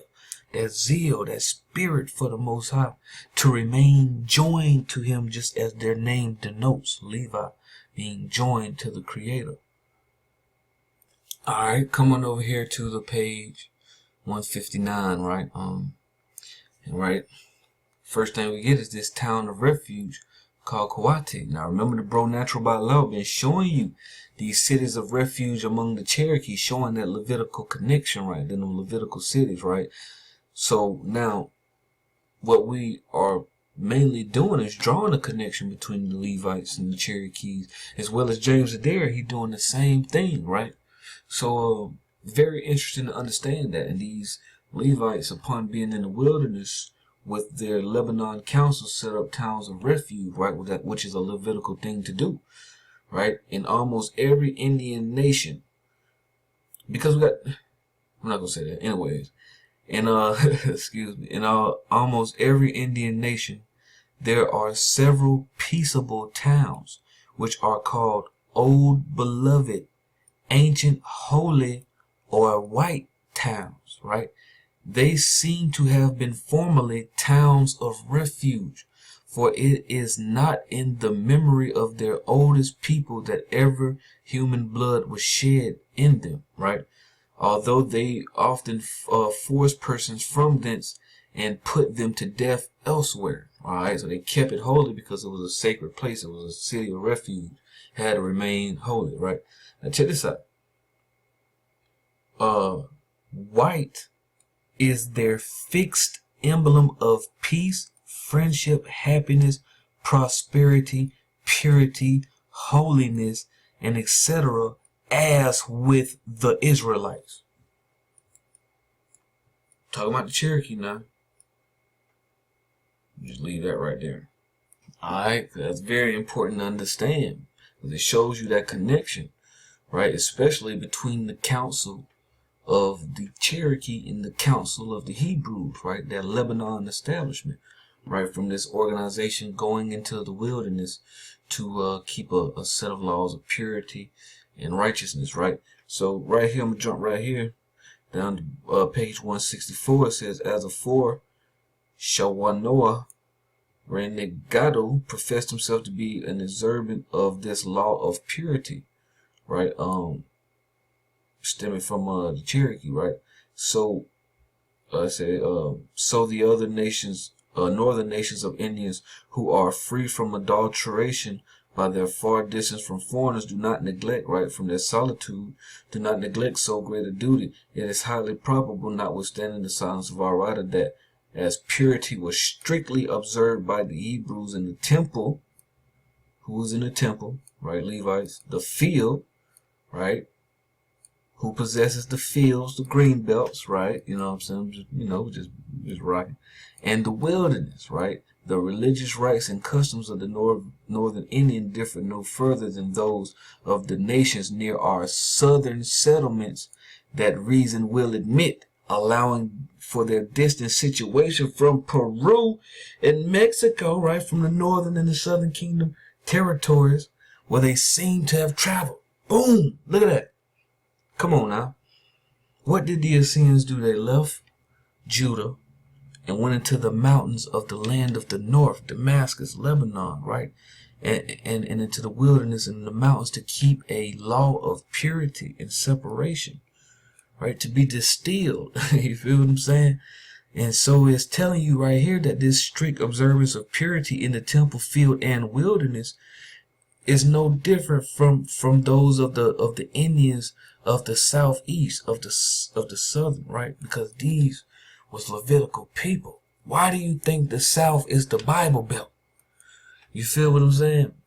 Okay, why do you think the Southeast is called the Bible Belt, huh? The land where the Levites, the priests, the ministers was at, because these was a very sacred, spiritual people. So upon coming and invading the land, the invaders seen how sacred these group of people were. They knew that these were ministering people, right? A very spiritually connected people. So if you want to colonize a tribe with a foreign doctrine, you must first implement or infiltrate the priesthood. You must get the Levites and the priests to minister this foreign doctrine, because it is the priest and the minister that gives the law amongst the nation of Israel. They have the influence to teach amongst the children of Israel. So the colonizers understood that these Indians in the South was very sacred and very religious, and they had customs stemming from the Hebrew Levites. So what they did was infiltrated these people real heavily with Christianity, so that they may colonize the rest of the people, right? The rest of the tribe, the rest of the nation, The Levites, the ministers, may minister this foreign doctrine amongst the people, but it was sacred tribal members in this sacred location of the Southeast right here. And we're going to touch on the South a little bit more in my next video. I got one more video I'm going to drop before I hit the road. You know what I'm saying? I'm going to hit y'all with the 1-2 punch. Hopefully I can get that in there by the grace and will of the Most High. But understand that the Southeast was inhabited by a very sacred and spiritual tribe, which is why it was infiltrated the heaviest, right, with this with the colonizing doctrine, because it had to infiltrate the mind of the ministers, who would then administer the doctrine to the rest of the tribe. Alright, so very sacred spiritual blood coming out the South. And you know it, man, the South old. You know what I'm saying? That's where the soul at, That's where, you know what I'm saying, that's where you get a lot of your soul from. It's real. In the South, the soul is very strong. The spirituality. When somebody's Southern, when they be speaking, when they be talking to you, it's a different level of soul to it. You know what I'm saying? It's something spiritual about the South, man. But, and as you see, the Indians that came into the South came from these territories, right? Meaning they were going into the wilderness, right? Into the uncultivated and uninhabited places and sacred mountains to keep a sacred way in a divine law of purity. Alright, so I want to jump over here to I'm gonna jump over here to page 87, right? And I want y'all to check this out. It says, in Timothy, the lower Cherokee town, lived one of their reputed great divine men, right, who never informed the people of his seeking for rain, but at the change or full of the moon, unless there was some promising sign of the change of weather, either in the upper regions or from the feathered calendar, such as the quacking of ducks or the croaking of ravens, and from the moisture of the air felt in the quills. Consequently, he seldom failed of success, which highly increased his name in profits. It was good at rainmaking, right? For even when it rained at other times, they ascribed it to the intercession of the great beloved man. Rainmaking in the Cherokee Mountains is not so dangerous an office as in the rich level lands of the Chickasaw County near Mississippi, right? So the above Cherokee prophet had a carbuncle near as big as an egg, which they said he found where a great rattlesnake lay dead, and that it sparkled with such a surprising luster as to illuminate his dark winter house like strong flashes of continued lightning. Now it's very interesting they'll say it like that, because that's the brother Natural by Law was bringing out. The flashing sword of Levi goes back to this carbuncle stone, which is said to be the stone of Levi, right? The tribe of Levi. And it's crazy how they say that it sparkled, right? It sparkled with surprising luster as to illuminate his dark winter house like strong flashes of continued lightning, right? You go to the Hebrew Bible, go to Ezekiel 28, where they were talking about the stones of Eden in the Garden of God, right? Carbuncle.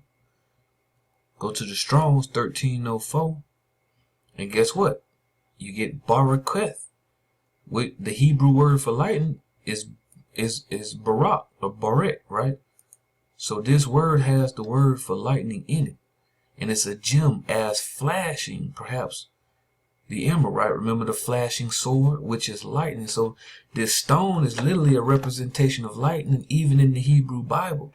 So for them to say this amongst the Cherokee, that he had a carbuncle stone that illuminated his house with strong flashes of continued lightning, is very it's very interesting, man. It's very interesting. It's very it's all cohesive. Alright, so coming right here is gonna talk about like the Cherokee Ark of the Covenant, right? Because the Cherokees, they carry the sacred ark with them, right? They carry the sacred ark. And they call it, and it's funny because they call it the Ark of the Purifier, right? So Obi, which seems to point to the Ark of the Purifier, made out of wood, you know what I'm saying? But we're not really gonna dig into that. We're just gonna dig in,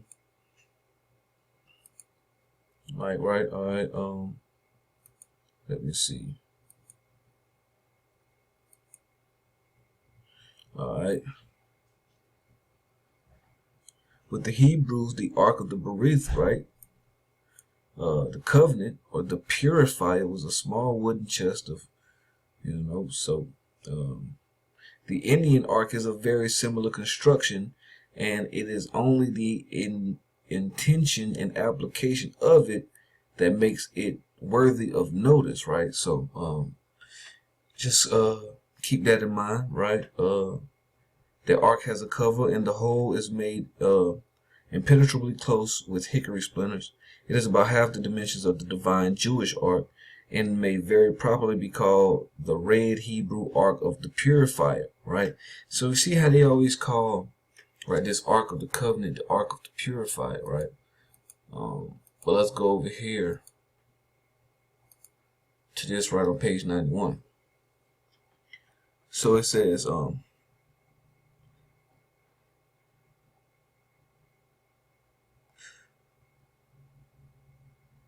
let's see what we're going to read. All right. Besides, as Messiah is come, according to the predictions of the divine oracles, which represented him under various strong types of shadows, surely Krishna's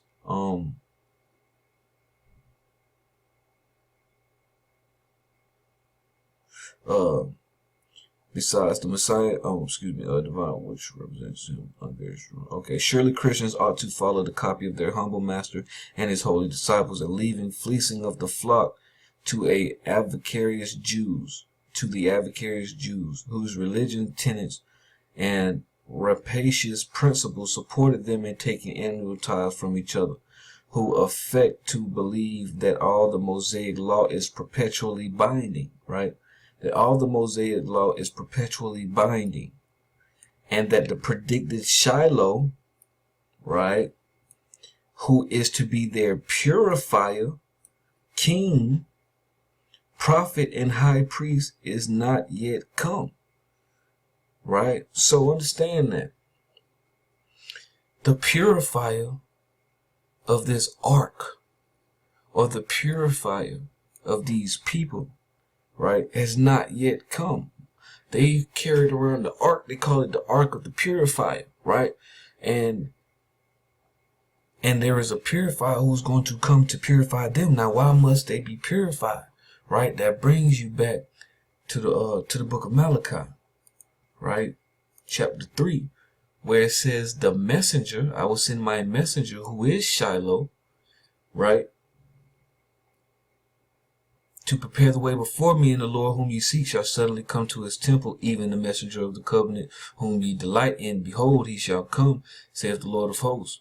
Right? "But who shall abide in the day of his coming? Who shall stand when he appeareth? For he is like a refiner's fire, and like fuller's soap. He shall sit and refine. He shall sit as a refiner and a purifier," right, "of silver. And she shall purify the sons of Levi," boom, "and purge them as gold and silver, that they may offer unto the Lord an offering of righteousness." See, that's what it's all about. And Cherokee understood this, right? Or these Essenes understood that there would come one to purify this council, so they could start what this council was laying out, right? There will be one that will come in the latter days to purify the council, so they could finish what their ancestors had started.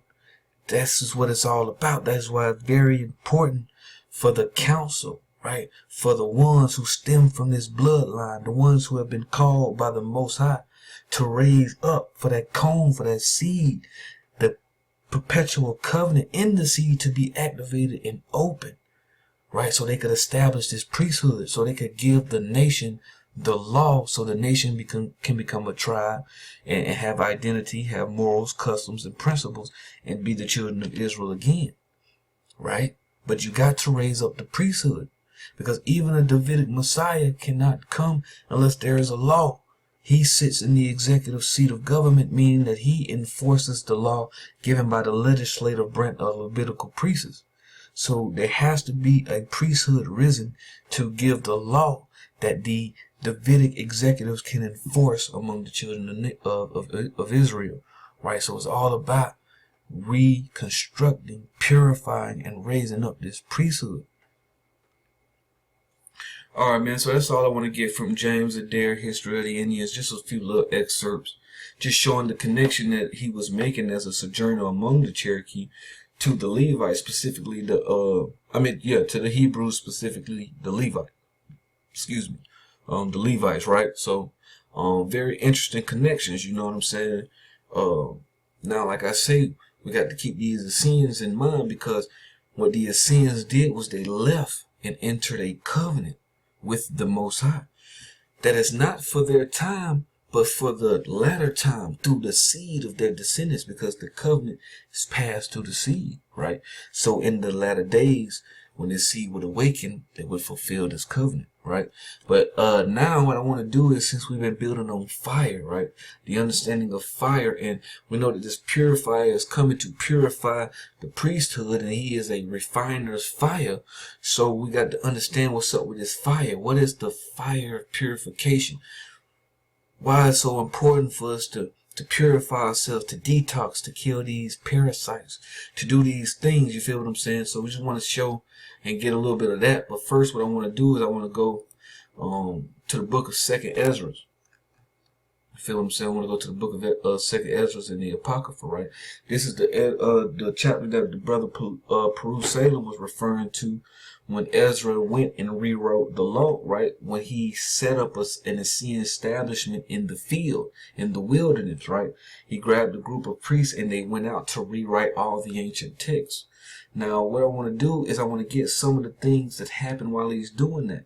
Because as we know in the beginning, as it says at verse 1, and it came to pass in the third day I sat under an oak, and behold, there came a voice out of a bush over against me, saying, Ezra's, Ezra's. And I said, here I am, my Lord. And I stood upon my feet. Then he said unto me, in the bush did I manifest and reveal myself unto Moses, and talk with him when my people served in Egypt. So understand that. So now the Most High is coming to Ezra the same way he came to Moses, right? Like he say, in the bush I manifest myself to Moses, and I'm coming to you the same way. To do what? To give you the ways of the Essene, the fiery bush, the tree of life. You feel what I'm saying? The doctrine to separate and purify. That's what the Essene is given. The doctrine of separation and purification is a distillation process, right? So, let's see what we want. Alright. So, here we have the Most High is finna give Ezra the drop, right? The distillation. The doctrine of distillation, right? So he got Ezra in the wilderness and he finna, you know what I'm saying? Or he finna tell him to separate and go into the wilderness and do these things, right?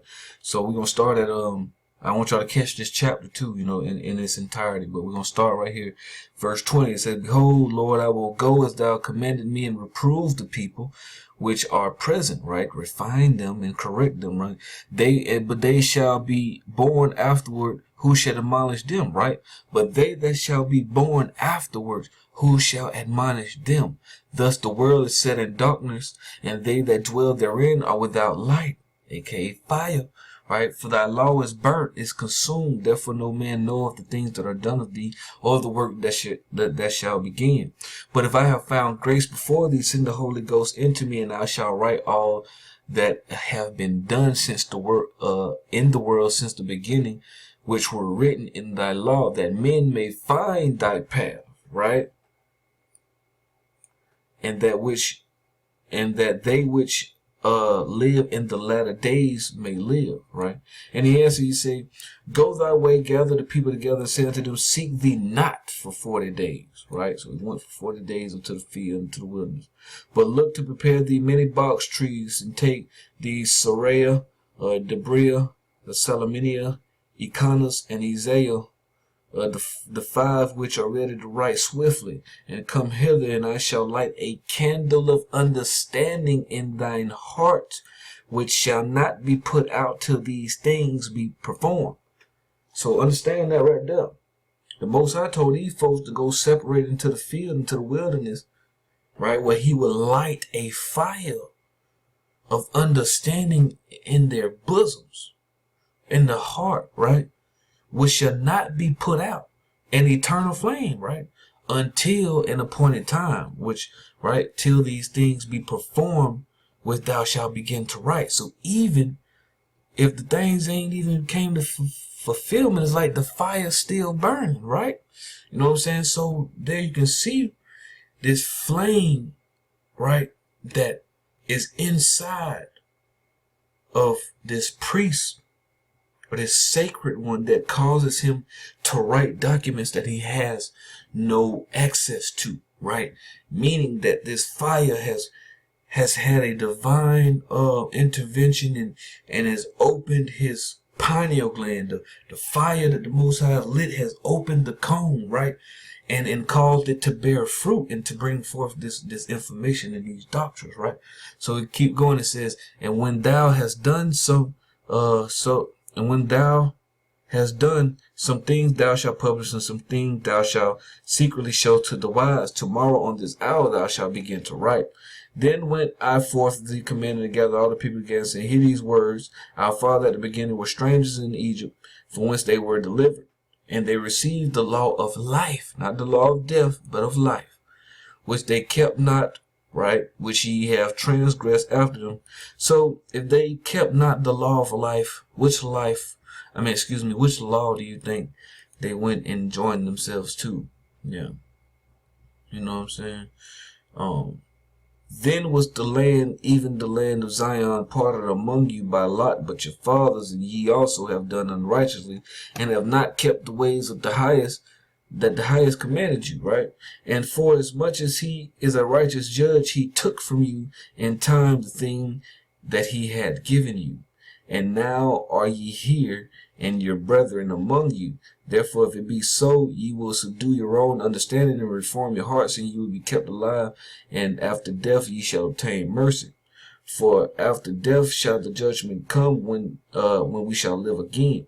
And then shall the names of the righteous be manifest, and the works of the ungodly shall be declared. It says, let no man therefore come unto me now, nor seek after me for 40 days. So I took 5 men as he commanded me, and we went into the field, right, and remained there, right? You see what I'm saying? So now check this out. Now this is where it gets deep. And the next day, behold, a voice called me, saying, Ezra, open thy mouth, and drink that I give thee to drink. Then I opened my mouth, and behold, he reached me a full cup, which was full as it were with water, but the color of it was like fire.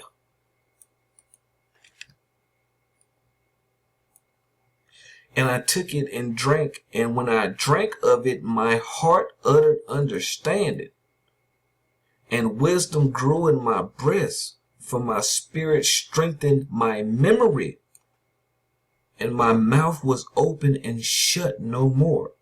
The highest gave understanding unto the 5 men, and they wrote wonderful visions of the night that were told, which they knew not, and sat 40 days, and they wrote in the day and in the night. They wrote in the day, and at night they ate bread. As for me, I spake in the day, and I held and not my tongue by night.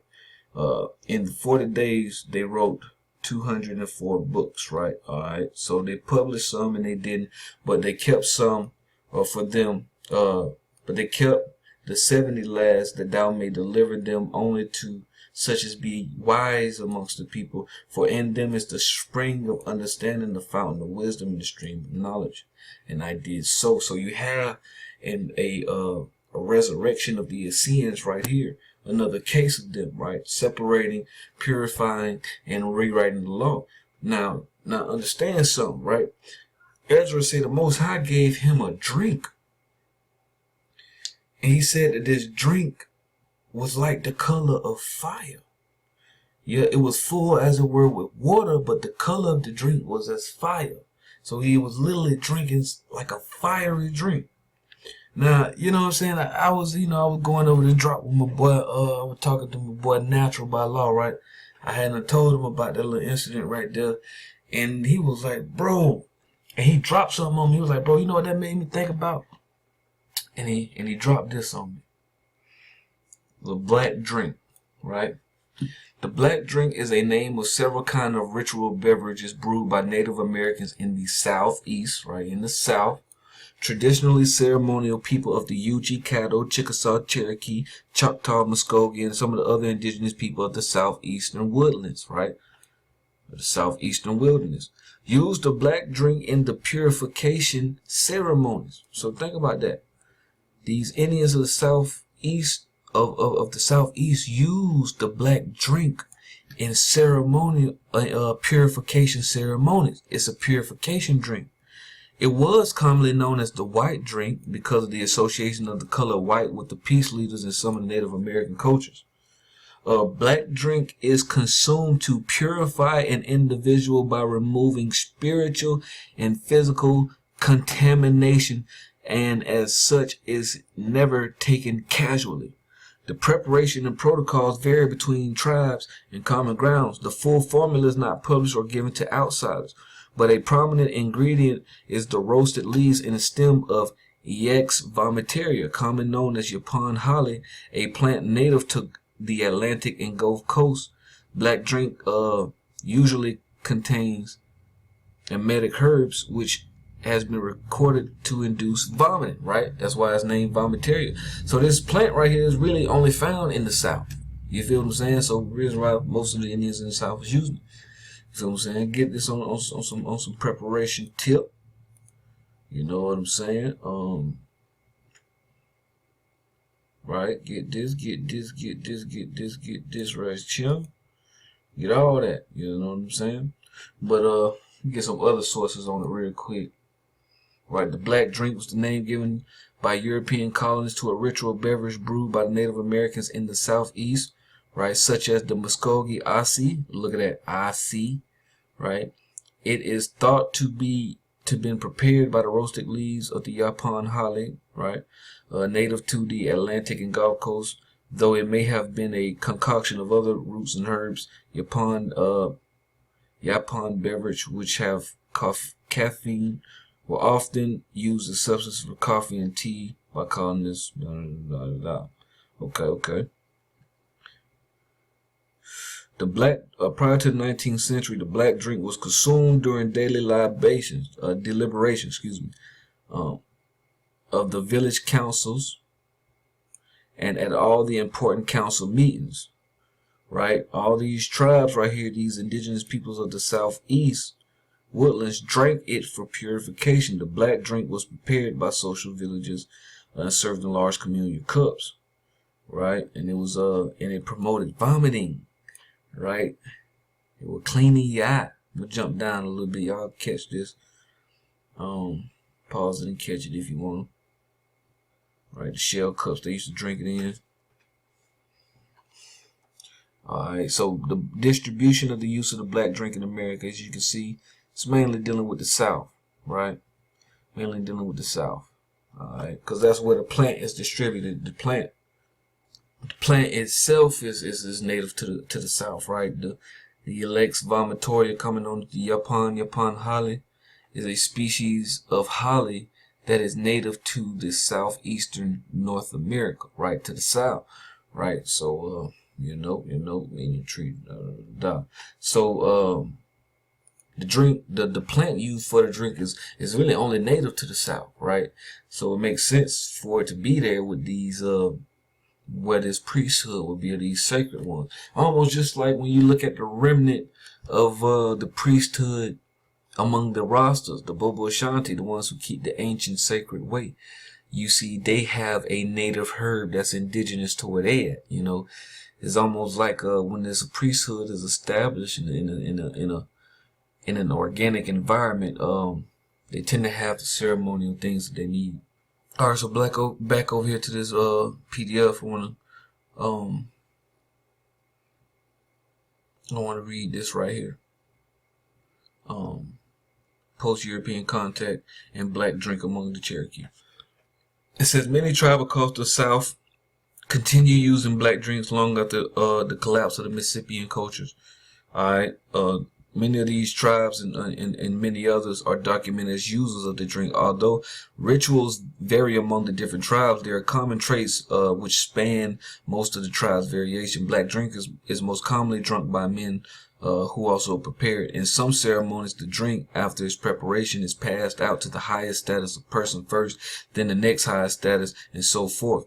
During each person's turn to drink, the ritual song was sung Yola, and the ritual name Asi Yola, or the black drink sinker, is corrupted into English as Askiola.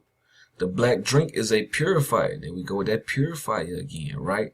The black drink is a purifier that removes spiritual and physical contamination from the drinker, and as such is never taken casually, even when taken daily, right? So it's all about ceremonial. It's only for purposes, and not everybody is drinking. Only really the officials, the council is drinking it, right?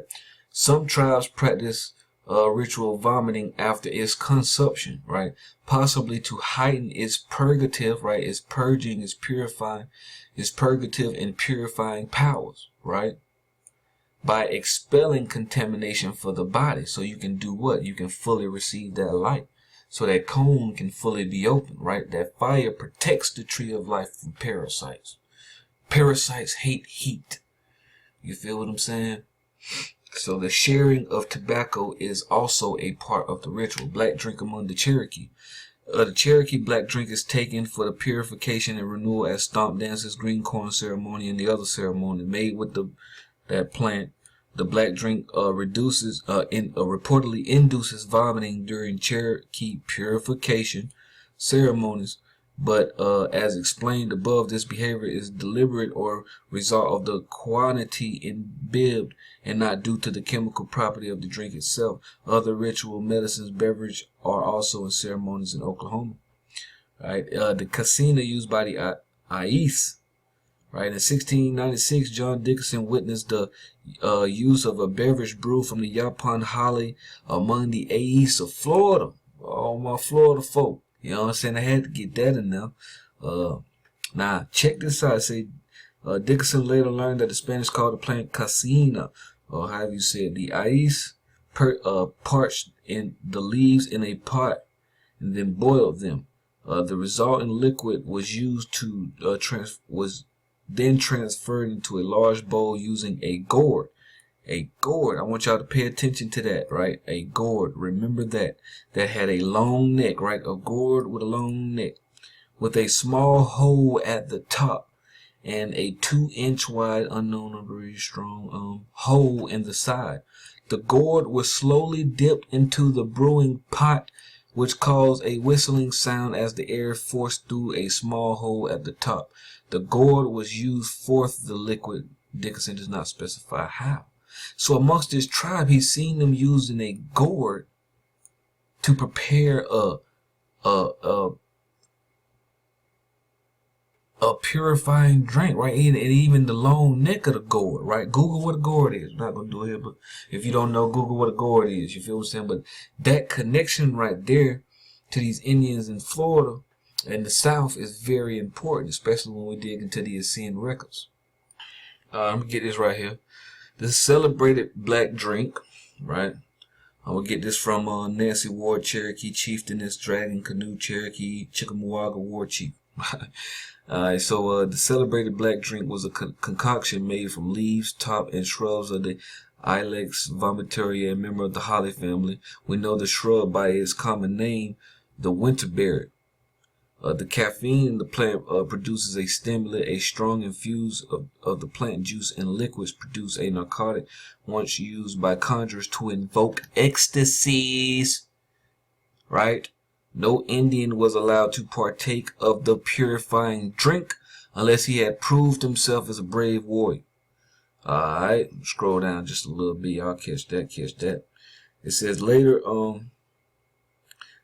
the Indians assembled to partake of the drink. The house was full to dance nearly an hour around the pot, and then one of them took a gourd, right, and dipped a drink, after which took his turn with the gourd, right? So we're still talking about the gourd. Even among the Cherokee had the gourd, right? First we were looking at it with the Ais in Florida, but we see the Cherokee too was dealing with the gourd, right? Timberlake says in his memoirs that the black drink ritual might be ranked among the Cherokee religious ceremonies. Much preparation is made for the observance, he continues, stating that the mornings before the day of the observance, the conjurer climbs to the top of the townhouse each morning and frightens away apparitions and evil spirits with dreaded howling, yelling, and howling.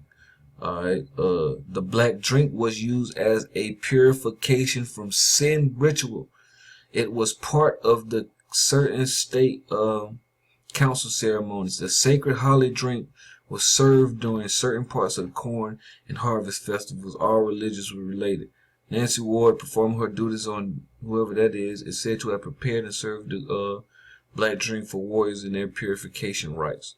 Alright, so as you can see, this drink was for purification and it was used to provoke ecstasies, right? They would have visions and things like that and revelations upon drinking. Alright, so I'm gonna jump back over here to James Adair, History of the American Indians real quick. Alright, we're gonna talk about the black drink a little bit more. The Indian priests and prophets are initiated by unction. How do you say it? So it says the Chickasaw some time ago set apart some of their old men for the of the religious order. They first obliged them to sweat themselves for a space of 3 days and nights in a small green hut made on purpose at a considerable distance from any dwelling, though a scrupulous fear of contracting pollution by contact and from the effluvia of polluted people, and a strong desire of secreting their religious mysteries, right? During that interval, they were allowed to eat nothing but green tobacco, nor to drink anything except warm water, highly embittered with the button snake root, right? The black drink, to cleanse their bodies and prepare them to serve in their holy or beloved office before the divine essence, whom during this preparation they constantly invoke by his essential name as before described. So, you know what I'm saying? The priests of these Indians would fast, would separate themselves, right, and purify themselves, right? They would drink this drink and they would go to discuss their religious mysteries, right, and their revelations and their prophecies, right? All right, so it says, this purifying mist of physic is a warm water highly embittered with button rattlesnake root, which has before been observed they apply only to religious purposes. Sometimes after bathing they drink a decoction made of the said root, and in like manner later the leader applies aspersions or sprinklings both at the home and when out at war. They are strict observers of the law of purification. Right? They are strict observers of the law of purification and think it is so essential in obtaining health and success in war as not to allow the best beloved traitor that ever lived among them to enter the beloved ground appropriated to the religious duty of being sanctified for war. Right? So they were very strict observers of the law of purification. Sounds just like the Essenes, right? And so they had this black drink that your Essene, the one who received the word from the Essene, right, Ezra, seemed to have something, of the sort, right? The Most High say, he say, and the next day, behold, a voice came to me saying, Ezra, open thy mouth and drink that I give thee to drink. And then I opened my mouth, and behold, he reached me a full cup, which was full as it were with water, right? Alright, which was full as it were with water, but the color of it was like fire. Alright, now think about this, right? It says, during the interval they were allowed, speaking of these Indians in the southeast, were allowed to eat nothing but green tobacco, nor to drink anything except the warm water, highly embittered with button snake root to cleanse their bodies. So think about that. Highly embittered, right? Now, this thing is full of water, but it's highly embittered with the button snake root, right? So could this be referring to the color of it was as fire, because it had the bitterness of a tea of this herb, right, in it, that caused purification and refining. You feel what I'm saying? It was bitter, right? That bitterness, that heat, and the wormwood and other herbs is what kills the parasite, right? So I think that's a very interesting correlation right there between the southeastern Indians and these Essenes, right? Particularly Ezra and his group, because like he said, when he took the drink and when he had drank of it, his heart uttered understanding and wisdom grew in his breast, right? Meaning it probably purified him of the toxic, opened him up to receive the true light of the Most High and the divine wisdom, because that is exactly what we must do. We must separate and purify, fast, pray, and detox, get them parasites out, kill them parasites, so we can then receive the true light and information and wisdom and knowledge of the Most High God, right? Alright, so my boy Lincoln, who had sent me the information on the turpentine, he had also sent me this link right here on hyssop one time. He was talking about hyssop and its purifying properties, right? Let me get into this right quick. It say hyssop has been used for centuries as an antiseptic agent, and one of the common uses as an essential oil is as a medicinal plant and an aromatic herb. The word is even used in the Bible in verse 7 of Psalm 51. It states, "Thou shalt purge me with hyssop," right? Thou shalt purge me, clean me out with hyssop, and I shall be clean, right? For thousands of years, hyssop has been used as a purifier. There we go with the purifier again. A purifier and a cleanser. The Romans even used hyssop because they believed it helped protect them against plagues. Its reputation as a protector has led people to hang dried hyssop in their homes in order to keep out the evil eye or negativity. It has also been left at grave sites to protect the dead.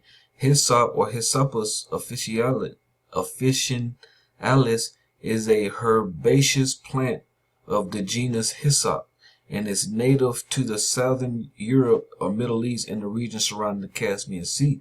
Its name comes from the Hebrew word adobe or izab, which literally means holy herb.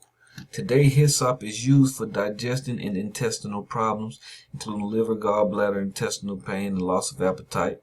Alright, so I want y'all to get this. I want y'all to dig on hyssop because it's a very important herb. You feel what I'm saying? This is also the herb used with cedar to cleanse leprosy or to bring back melanin. Alright? So this is a very important herb. Like David said, he said, thou shalt purge me, clean me out with hyssop, and I shall be clean. So take that into retrospect and apply it in your life. Study the herb, learn more about it. But we're going to come down here to these benefits, to this one right here, because this is the most important, right? Well, not the most important, but this is the main one we want to focus on. Because we want to kill these parasites. We want to clean our body. You feel what I'm saying? So we can be temples of the Most High. We don't want no wicked or no backsliding, backbiting, or parasitic members in our temple if we have to bring the Most High in to be the minister, right? We don't necessarily want to do that, because who then is the Most High ministering to? You know what I'm saying? Or what is he ministering for? Alright, so hyssop has the ability to fight parasites, which are organisms that feed off the nutrients of the other organisms. Some examples of parasites include tapeworms, fleas, hookworms, and flukes. Because of its vermitage, right? Hyssop oil expels parasitic works, especially in the intestines, right? When a parasite lives and feeds on a host, it disrupts the nutrient absorption and causes weakness and disease. If the parasite is living in the intestines, it disrupts the digestive and immune system. Therefore, hyssop can be a key part of a parasite cleanse, as hyssop helps many systems in the body ensure that your needed nutrients aren't taken by dangerous organisms, right? So keep that in mind, because it's very key that we get the nutrients from the plants, the information from the plants and the sun, right? So that our cells can be informed on how to calibrate themselves, right? Or how to calibrate injury or process information. But these parasites are look, you know what I'm saying? They playing, they DB, right? They defensive backs. They intercepting that. You feel what I'm saying? They picking it off and they taking it to the house. You feel what I'm saying? They intercepting all the nutrients and they eating that. So you really don't get it. You're really feeding them. You feel what I'm saying? And we're gonna get into that in a little bit too. But that's key, right? So when the brother sent me this, he also sent me this video right here by Israel Redemption, where King Nebuchadnezzar of Babylon, Insanity in Your Modern World, right? Go catch this video, please, in correspondence with this video, because what she's doing is she's showing you how Nebuchadnezzar's insanity is sprung from his diet, from what he ate, from his lack of nutrition, from malnutrition, right? How his insanity was due to malnutrition, right? Now, like we just said, the parasites are one of the main causes of malnutrition, because they are they are feeding off the nutrients, right? They are intercepting the nutrients, right? So it is essential to purge yourself and cleanse the parasites so you can receive that nutrient, so you can gain your sanity back, right? And in it, she was talking about how there is a certain plant and herb that was very vital for doing it, but she didn't disclose the information, right? She just got this plant that's in the background, which I guess the brother was alluding to, and we believe she was possibly talking about this plant right here, right? This hyssop, right? So, like the psalmist states, man, thou shalt purge me with hyssop and I shall be clean. Okay? Alright, man, so we gonna I know this video is getting long. We're gonna try to close it out. And coming over here to the Essenes Gospel of Peace, and we're reading out of book 1. Alright. So what I want to do is I want to come over here and I want to get a few things. I'm gonna drop this. Man, please come catch this in its entirety, all 4 books. I need you guys to come catch this one, alright? So we're gonna get a bit of this, and like I said, we're gonna close it out with one little small clip, and then, you know what I'm saying, we gone. Alright, so we're gonna start right here. Right? Say, how may we read the laws of God elsewhere than in the scriptures, where they are written? Read them to us from where you see them, for we know nothing else but the scriptures we have inherited of our fathers. Tell us of the laws which you speak, that hearing them we may be healed and justified. Alright, hold on one second, y'all. Alright, so now understand what's going on, right? So you have this Yeshua or this Jesus, right? Then do not get caught up on the Jesus, because this is not JC. This is the teacher of righteousness of the Essene establishment. This would be the Ezra. This would be the Moses, right? This would be the Enoch. You know what I'm saying? Or however you want to look at it. This would be the latest teacher of righteousness that would have been the priest administering sacred divine law from this sacred brotherhood. So don't get caught up on that. Just even like we know Yeshua the high priest was called the Cherokee, right? He was the high priest, right? And the stones were before he was the cornerstone, meaning that he gave the law, right? When you understand the cornerstone, a cornerstone is the stone that's laid in the temple first, and then all other stones are laid in correspondence to that one stone. So the cornerstone is the seat of a lawgiver. He gives the law, then all the other officials and and tribal members orchestrate themselves accordingly. You feel what I'm saying? So this is just the cornerstone. This is just the lawgiver of this particular sect of righteous people who separated, and he has given these people a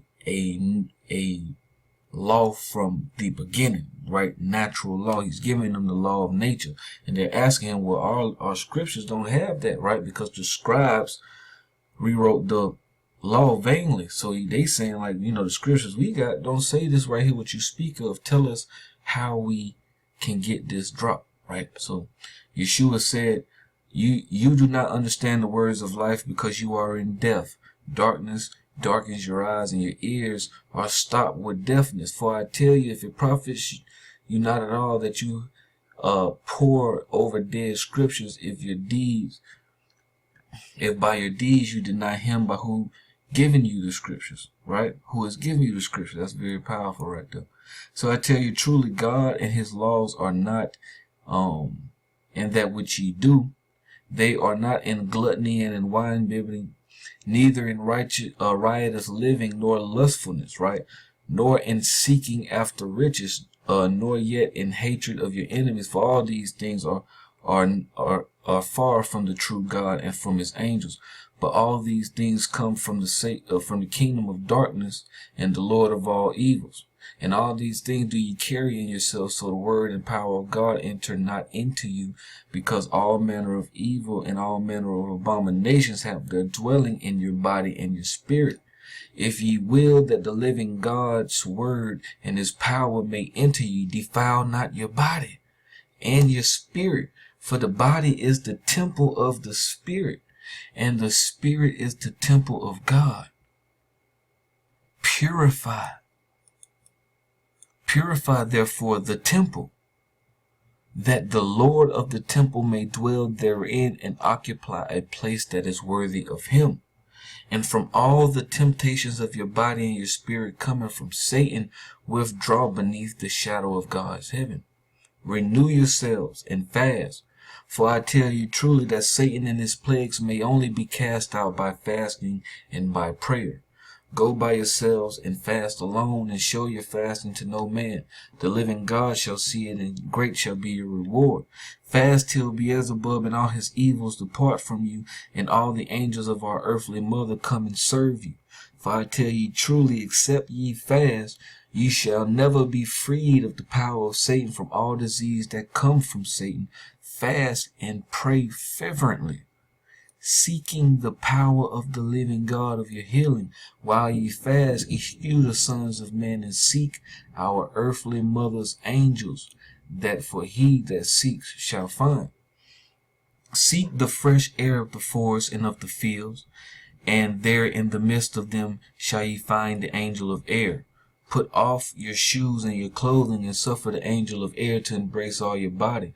Then breathe long and deeply, that the angel of air may be brought within you. I tell you truly, the angel of air shall cast out of your body all uncleanliness which defiles it without and within. And thus shall all evil smelling and unclean things rise out of you, as the smoke of fire curls upwards and is lost in the sea of air. For I tell you truly, holy is the angel of air, who cleanses all that is unclean, and makes all evil smelling things of a sweet odor. No man can come before the face of God whom the angel of air has not let pass. Truly all must be born again by air and by truth, for your body breathes the air of the earthly mother, and your spirit breathes the truth of the heavenly Father. After the angel of the air, seek the angel of water. Put off your shoes and your clothing, and suffer the angel of water to embrace all your body. Cast yourselves wholly into his enfolding arms, and as often as you move the air with your breath, move your body the water also. I tell you truly, the angel of water shall cast of your body all uncleanliness which defile it without and within, and all unclean and evil smelling things that shall flow out of you, even the uncleanliness of garments washed in water flow away, and are lost in the stream of the river. I tell you truly, holy is the angel of water, who cleanses all that is unclean, and makes all evil smelling things of a sweet odor. No man come before the face of God whom the angel of water let not pass. In very truth, all must be born again of water and of truth. Of water and of truth. For your body bathes in the river of the earthly life, and your spirit bathes in the river of the everlasting. For you receive your blood from your earthly mother, and the truth from your heavenly Father. Hey, think not that it is sufficient that the angel of water embraces you outwards only.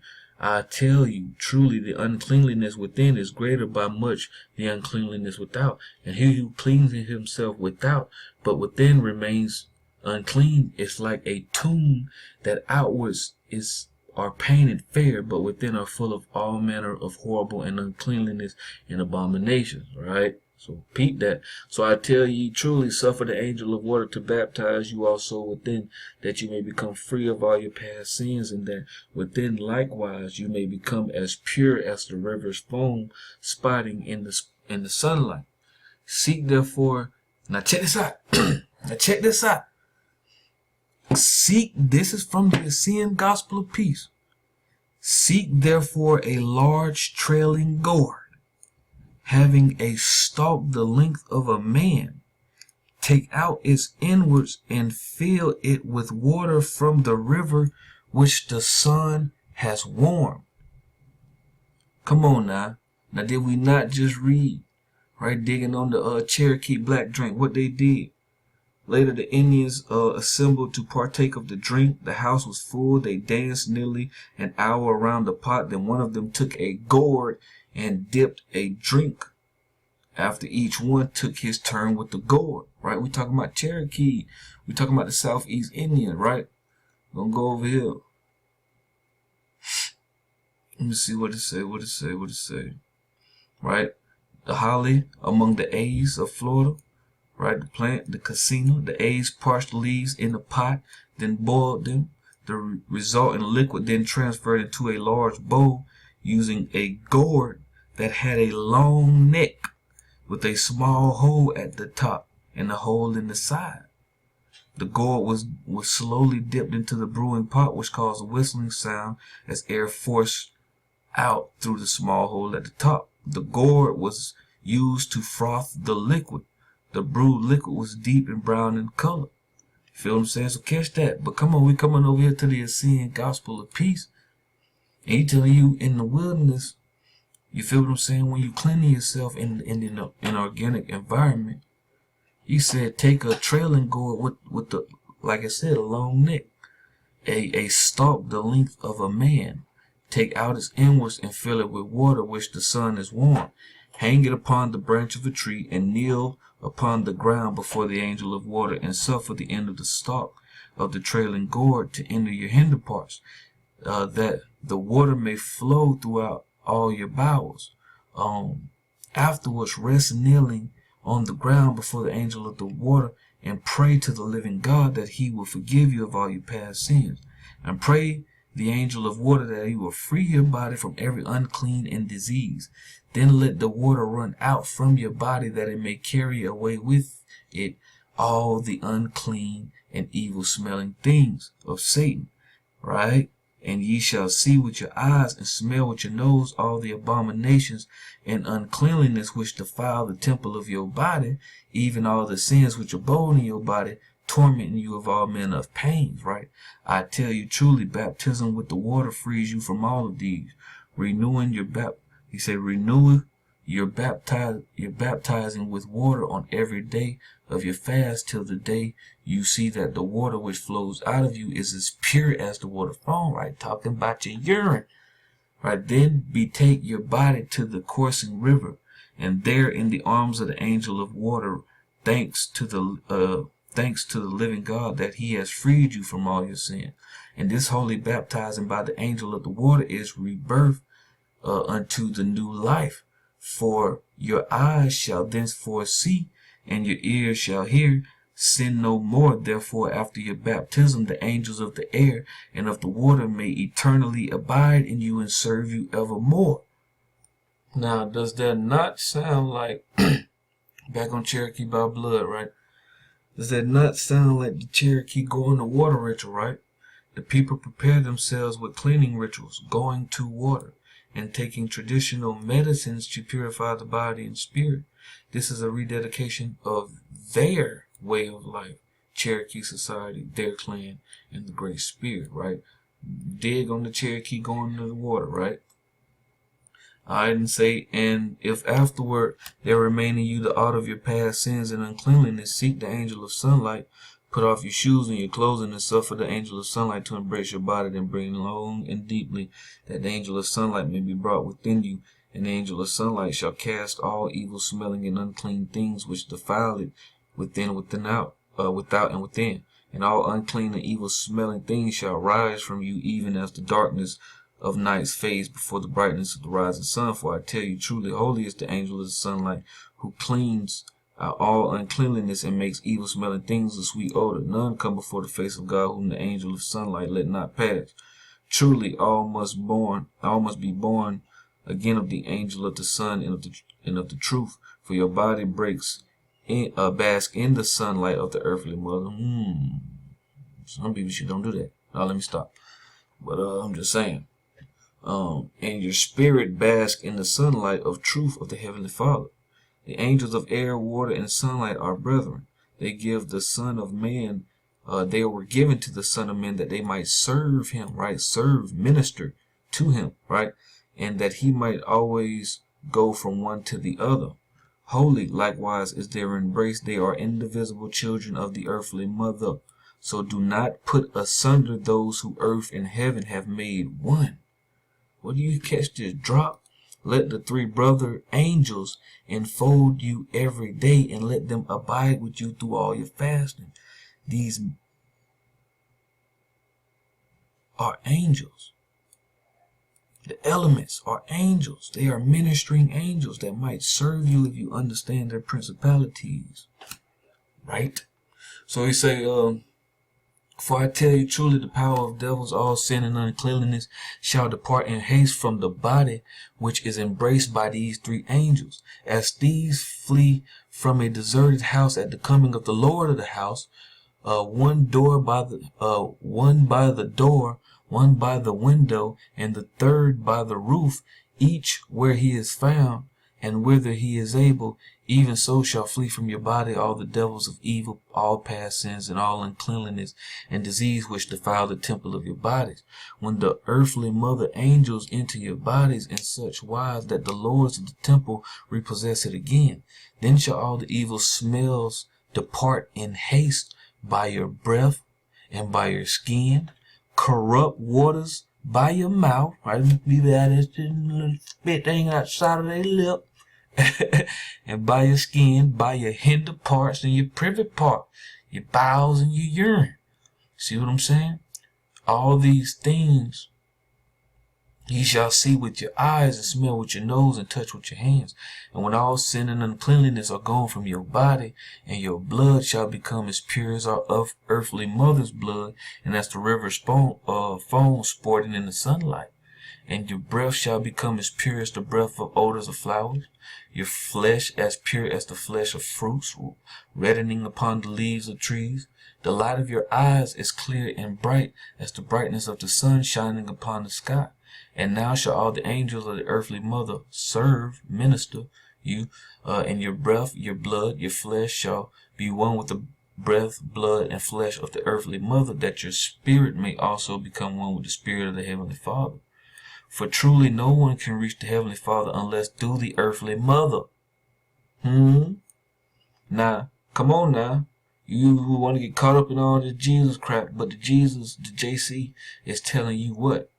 He said, nobody make it through the Father but through me. This one is telling you that no one can reach the heavenly Father unless through the earthly mother. Understand? We're dealing with natural law. Even as no newborn babe can understand the teachings of his father till his mother has suckled him, bathed him, nursed him, put him to sleep, and nourished him, and nurtured him. While the child is yet small, his place is with his mother. He must obey his mother. When the child is grown up, his father takes him to work at his side in the field, and the child comes back to his mother only when the hour of dinner and supper is come. Oh my God. And now his father teaches him that he may be skilled in the work of his father. And when the father sees that the sons understand the teachers and does the work well, he gives him all his possessions, aka inheritance, that they may belong to his beloved son, and that his son may continue his father's work. I tell you truly, happy is the son who accepts the counsel of his mother and walks therein. 100 times more happy is the son who accepts and walks the counsel of his father. For it was said to you, honor thy mother and thy father, that thy days may be long upon this earth. But I say to you, sons of man, honor your earthly mother, and keep all her laws, that your days may be long upon this earth. And honor your heavenly Father, that eternal life may be yours in the heavens.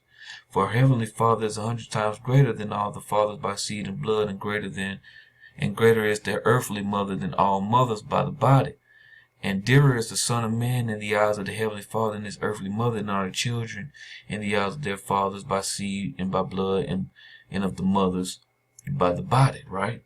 So these are even greater parents. And more wise are the words of the laws of your heavenly Father and your earthly mother than the words of the will of your all fathers by seed and by blood, and by mothers by the body. And of more worth is the inheritance of your heavenly Father and your earthly mother, the everlasting kingdom of earthly and heavenly life, than all the inheritance of your fathers by seed and by blood, and of your mothers by the body. And your true brothers are those who do the will of your heavenly Father and of your earthly mother, not your brothers by blood. I tell you truly that your true brothers in the will of the heavenly Father and earthly mother will love you 1,000 times more than your brothers by blood. Amen. For since the days of Cain and Abel, when brothers by blood transgressed the will of God, there was no true brotherhood by blood. And brothers do unto brothers as do strangers. Therefore I say unto you, love your true brother in the will of God 1,000 times more than your brother by blood.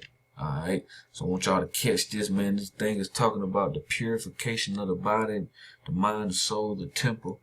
You feel what I'm saying? How Satan is incorporated in these defilements of the temple, right? And by purifying, cleansing, you can dismiss him through your bowels, through your urine, through cleaning your body. You feel what I'm saying? And killing these parasites. And it talks a lot about these parasites, man. But I'm gonna go and get one story right here, right? Jump down. It said, and there was let me see. All right. And there was among the sick one that was more tormented by Satan than all the others, and his body was parched as a skeleton, and his skin yellow as a falling leaf. He was so weak that he could not even upon his hands to crawl to Jesus, and cried only to him from afar, Master, have pity on me, for never has man suffered, not from the beginning of the world, as I do suffer.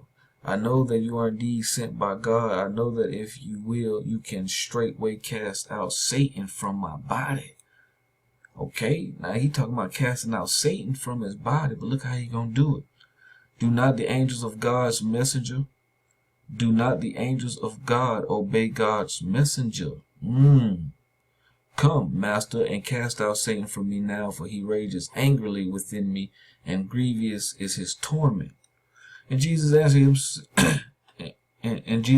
him, Yeshua answered him, Satan torments you thus greatly because you have already fasted many days, and you do not pay to him his tribute. You do not feed him with all the abominations that you hitherto defile your temple of your spirit, because he had a lot of them fasting up here, you know what I'm saying? You torment Satan with hunger, and so in anger he torments you also. Fear not, for I tell you, Satan will be destroyed before your body is destroyed. For while you fast and pray, the angels of God protect your body, that Satan's power may not destroy you.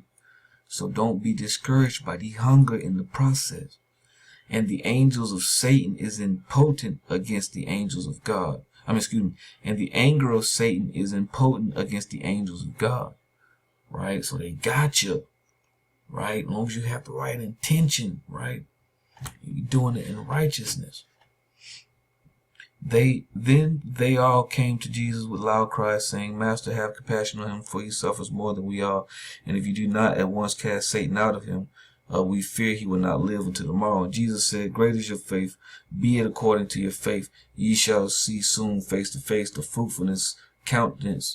frightful countenance of Satan in the power of the Son of Man.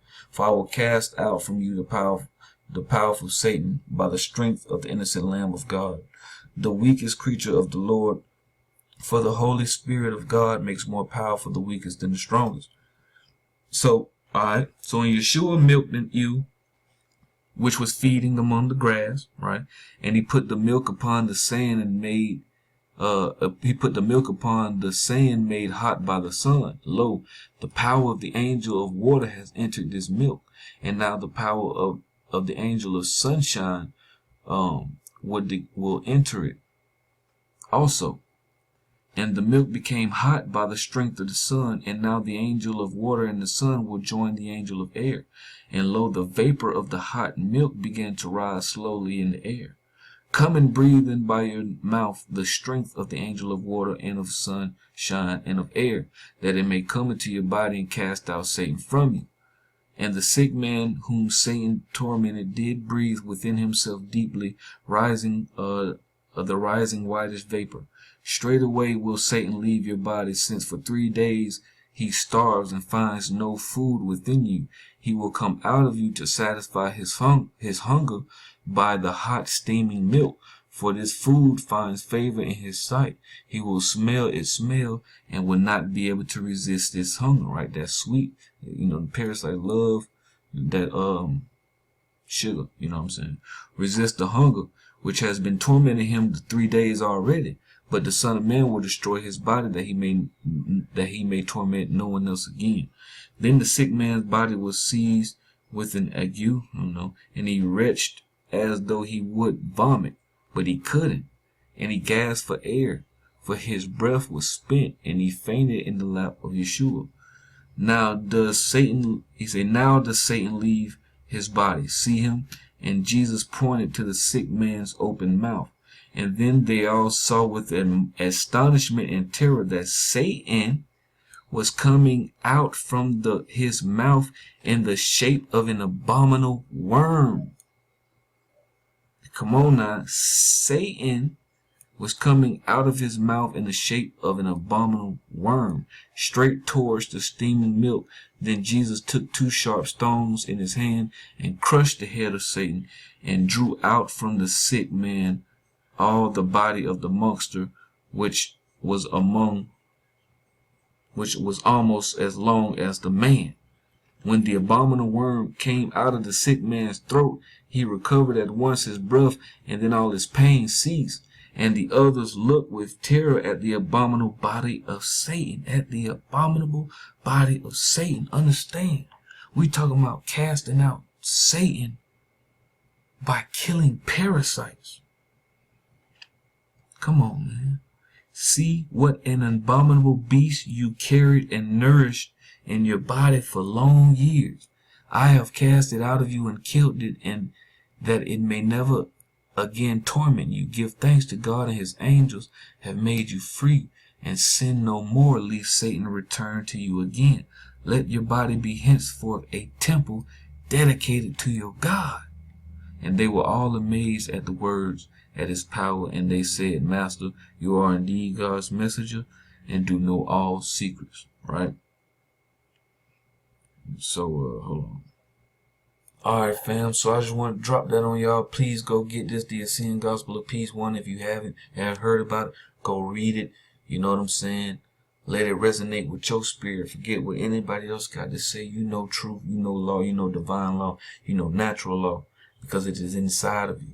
You feel what I'm saying? So, even right there, you know what I'm saying? We talking about the laws of the earthly mother, nature, the earth.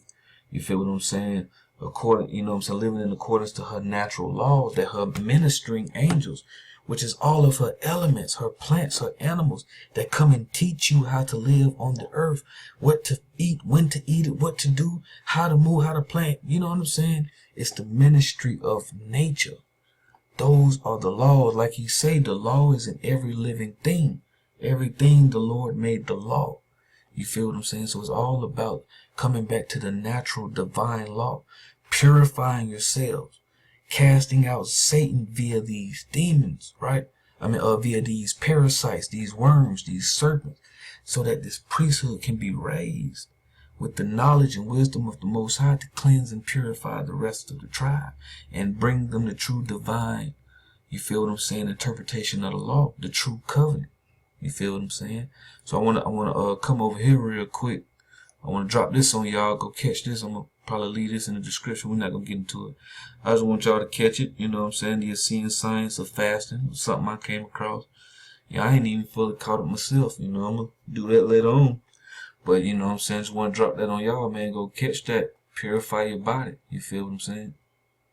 Okay, so alright, man. You know, closing out, man. I just want to bring y'all over here and get to like 1 or 2 minute clip. You know what I'm saying? Of this video from Mystery of the Essenes, so we can tie it all in perspective. Remember, we building the connection of seeing the Essene establishment in the southeast.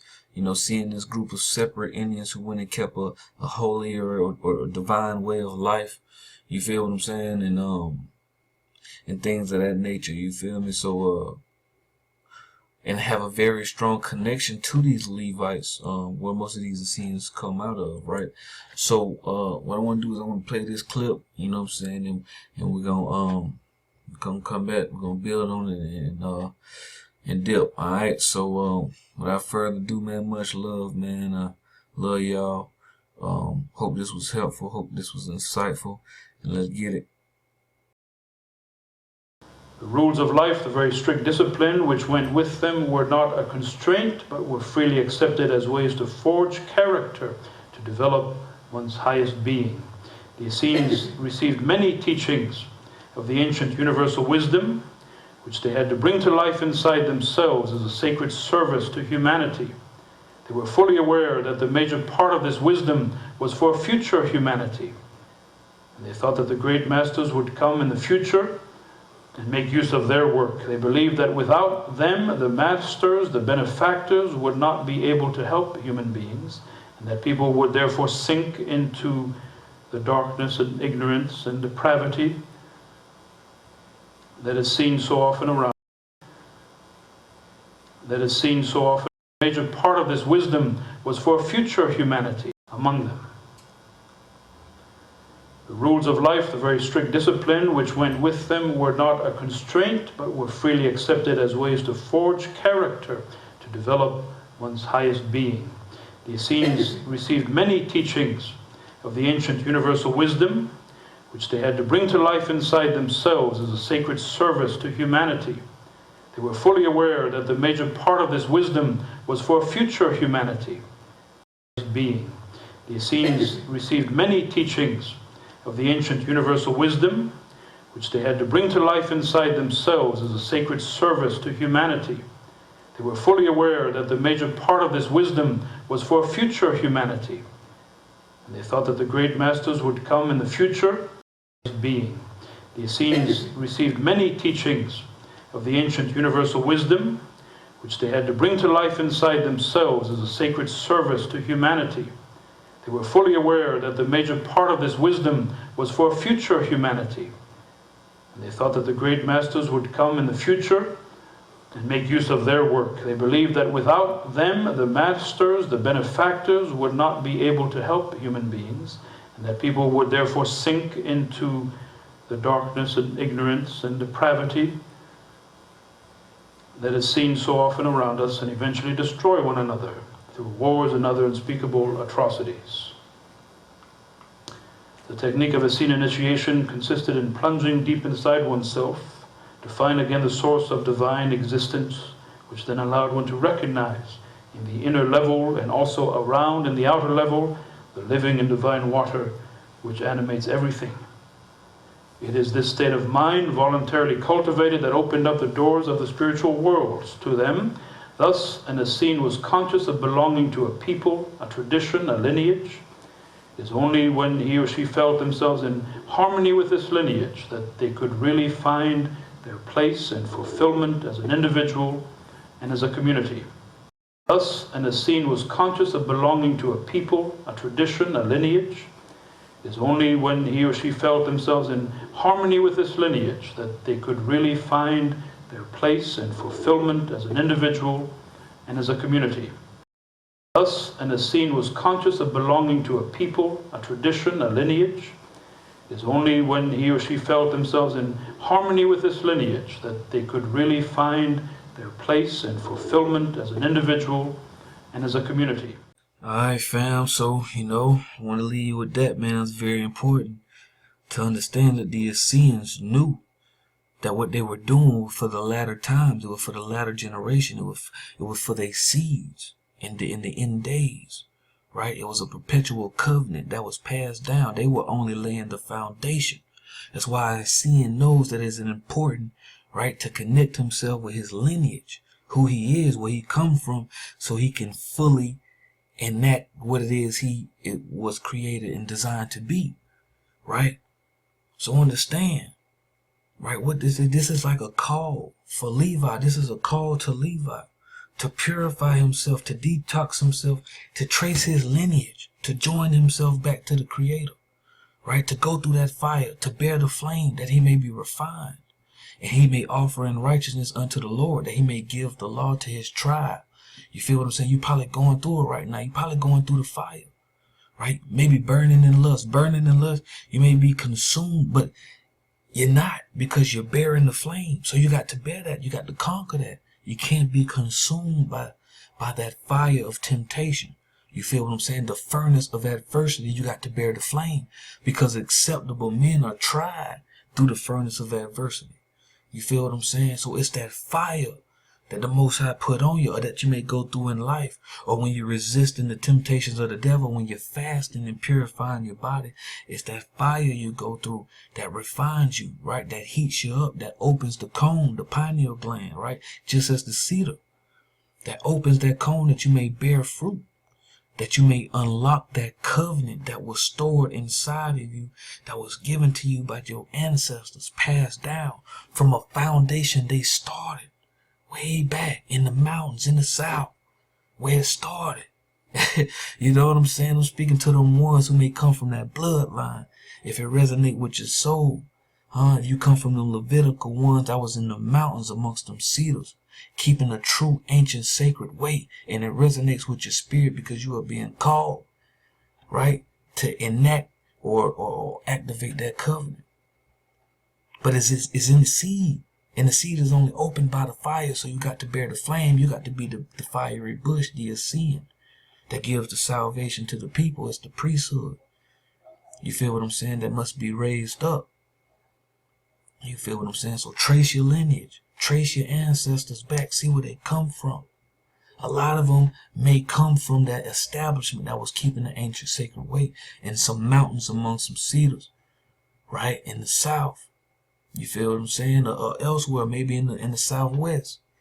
You feel what I'm saying? But it is a call for those ones who are joined to the Creator to purify themselves, to become cedars, to become incorruptible, that they may become Lebanon, that they may become the tree of righteousness. You feel what I'm saying? That they may become the place of whiteness, the temple, the council of the community that joins us back to the Creator, gives us our law, establishes us in divine moral purity. Refine yourself, purify yourself, detoxify yourself, cast Satan out. You feel what I'm saying? Through the parasites, however it may be. But open that comb, because there's a covenant in it waiting to be enacted, waiting to be laid down, waiting to be established. You feel what I'm saying? I leave you with that, fam. Detox, purify yourself, fast and pray.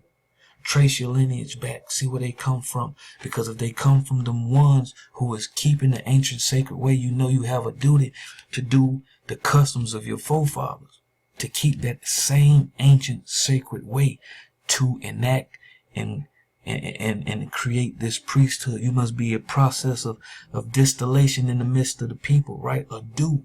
You must separate and purify. You feel what I'm saying? And be what you are called to be. So I leave you with that, fam. Much love, much peace, and prosperity, and shalom.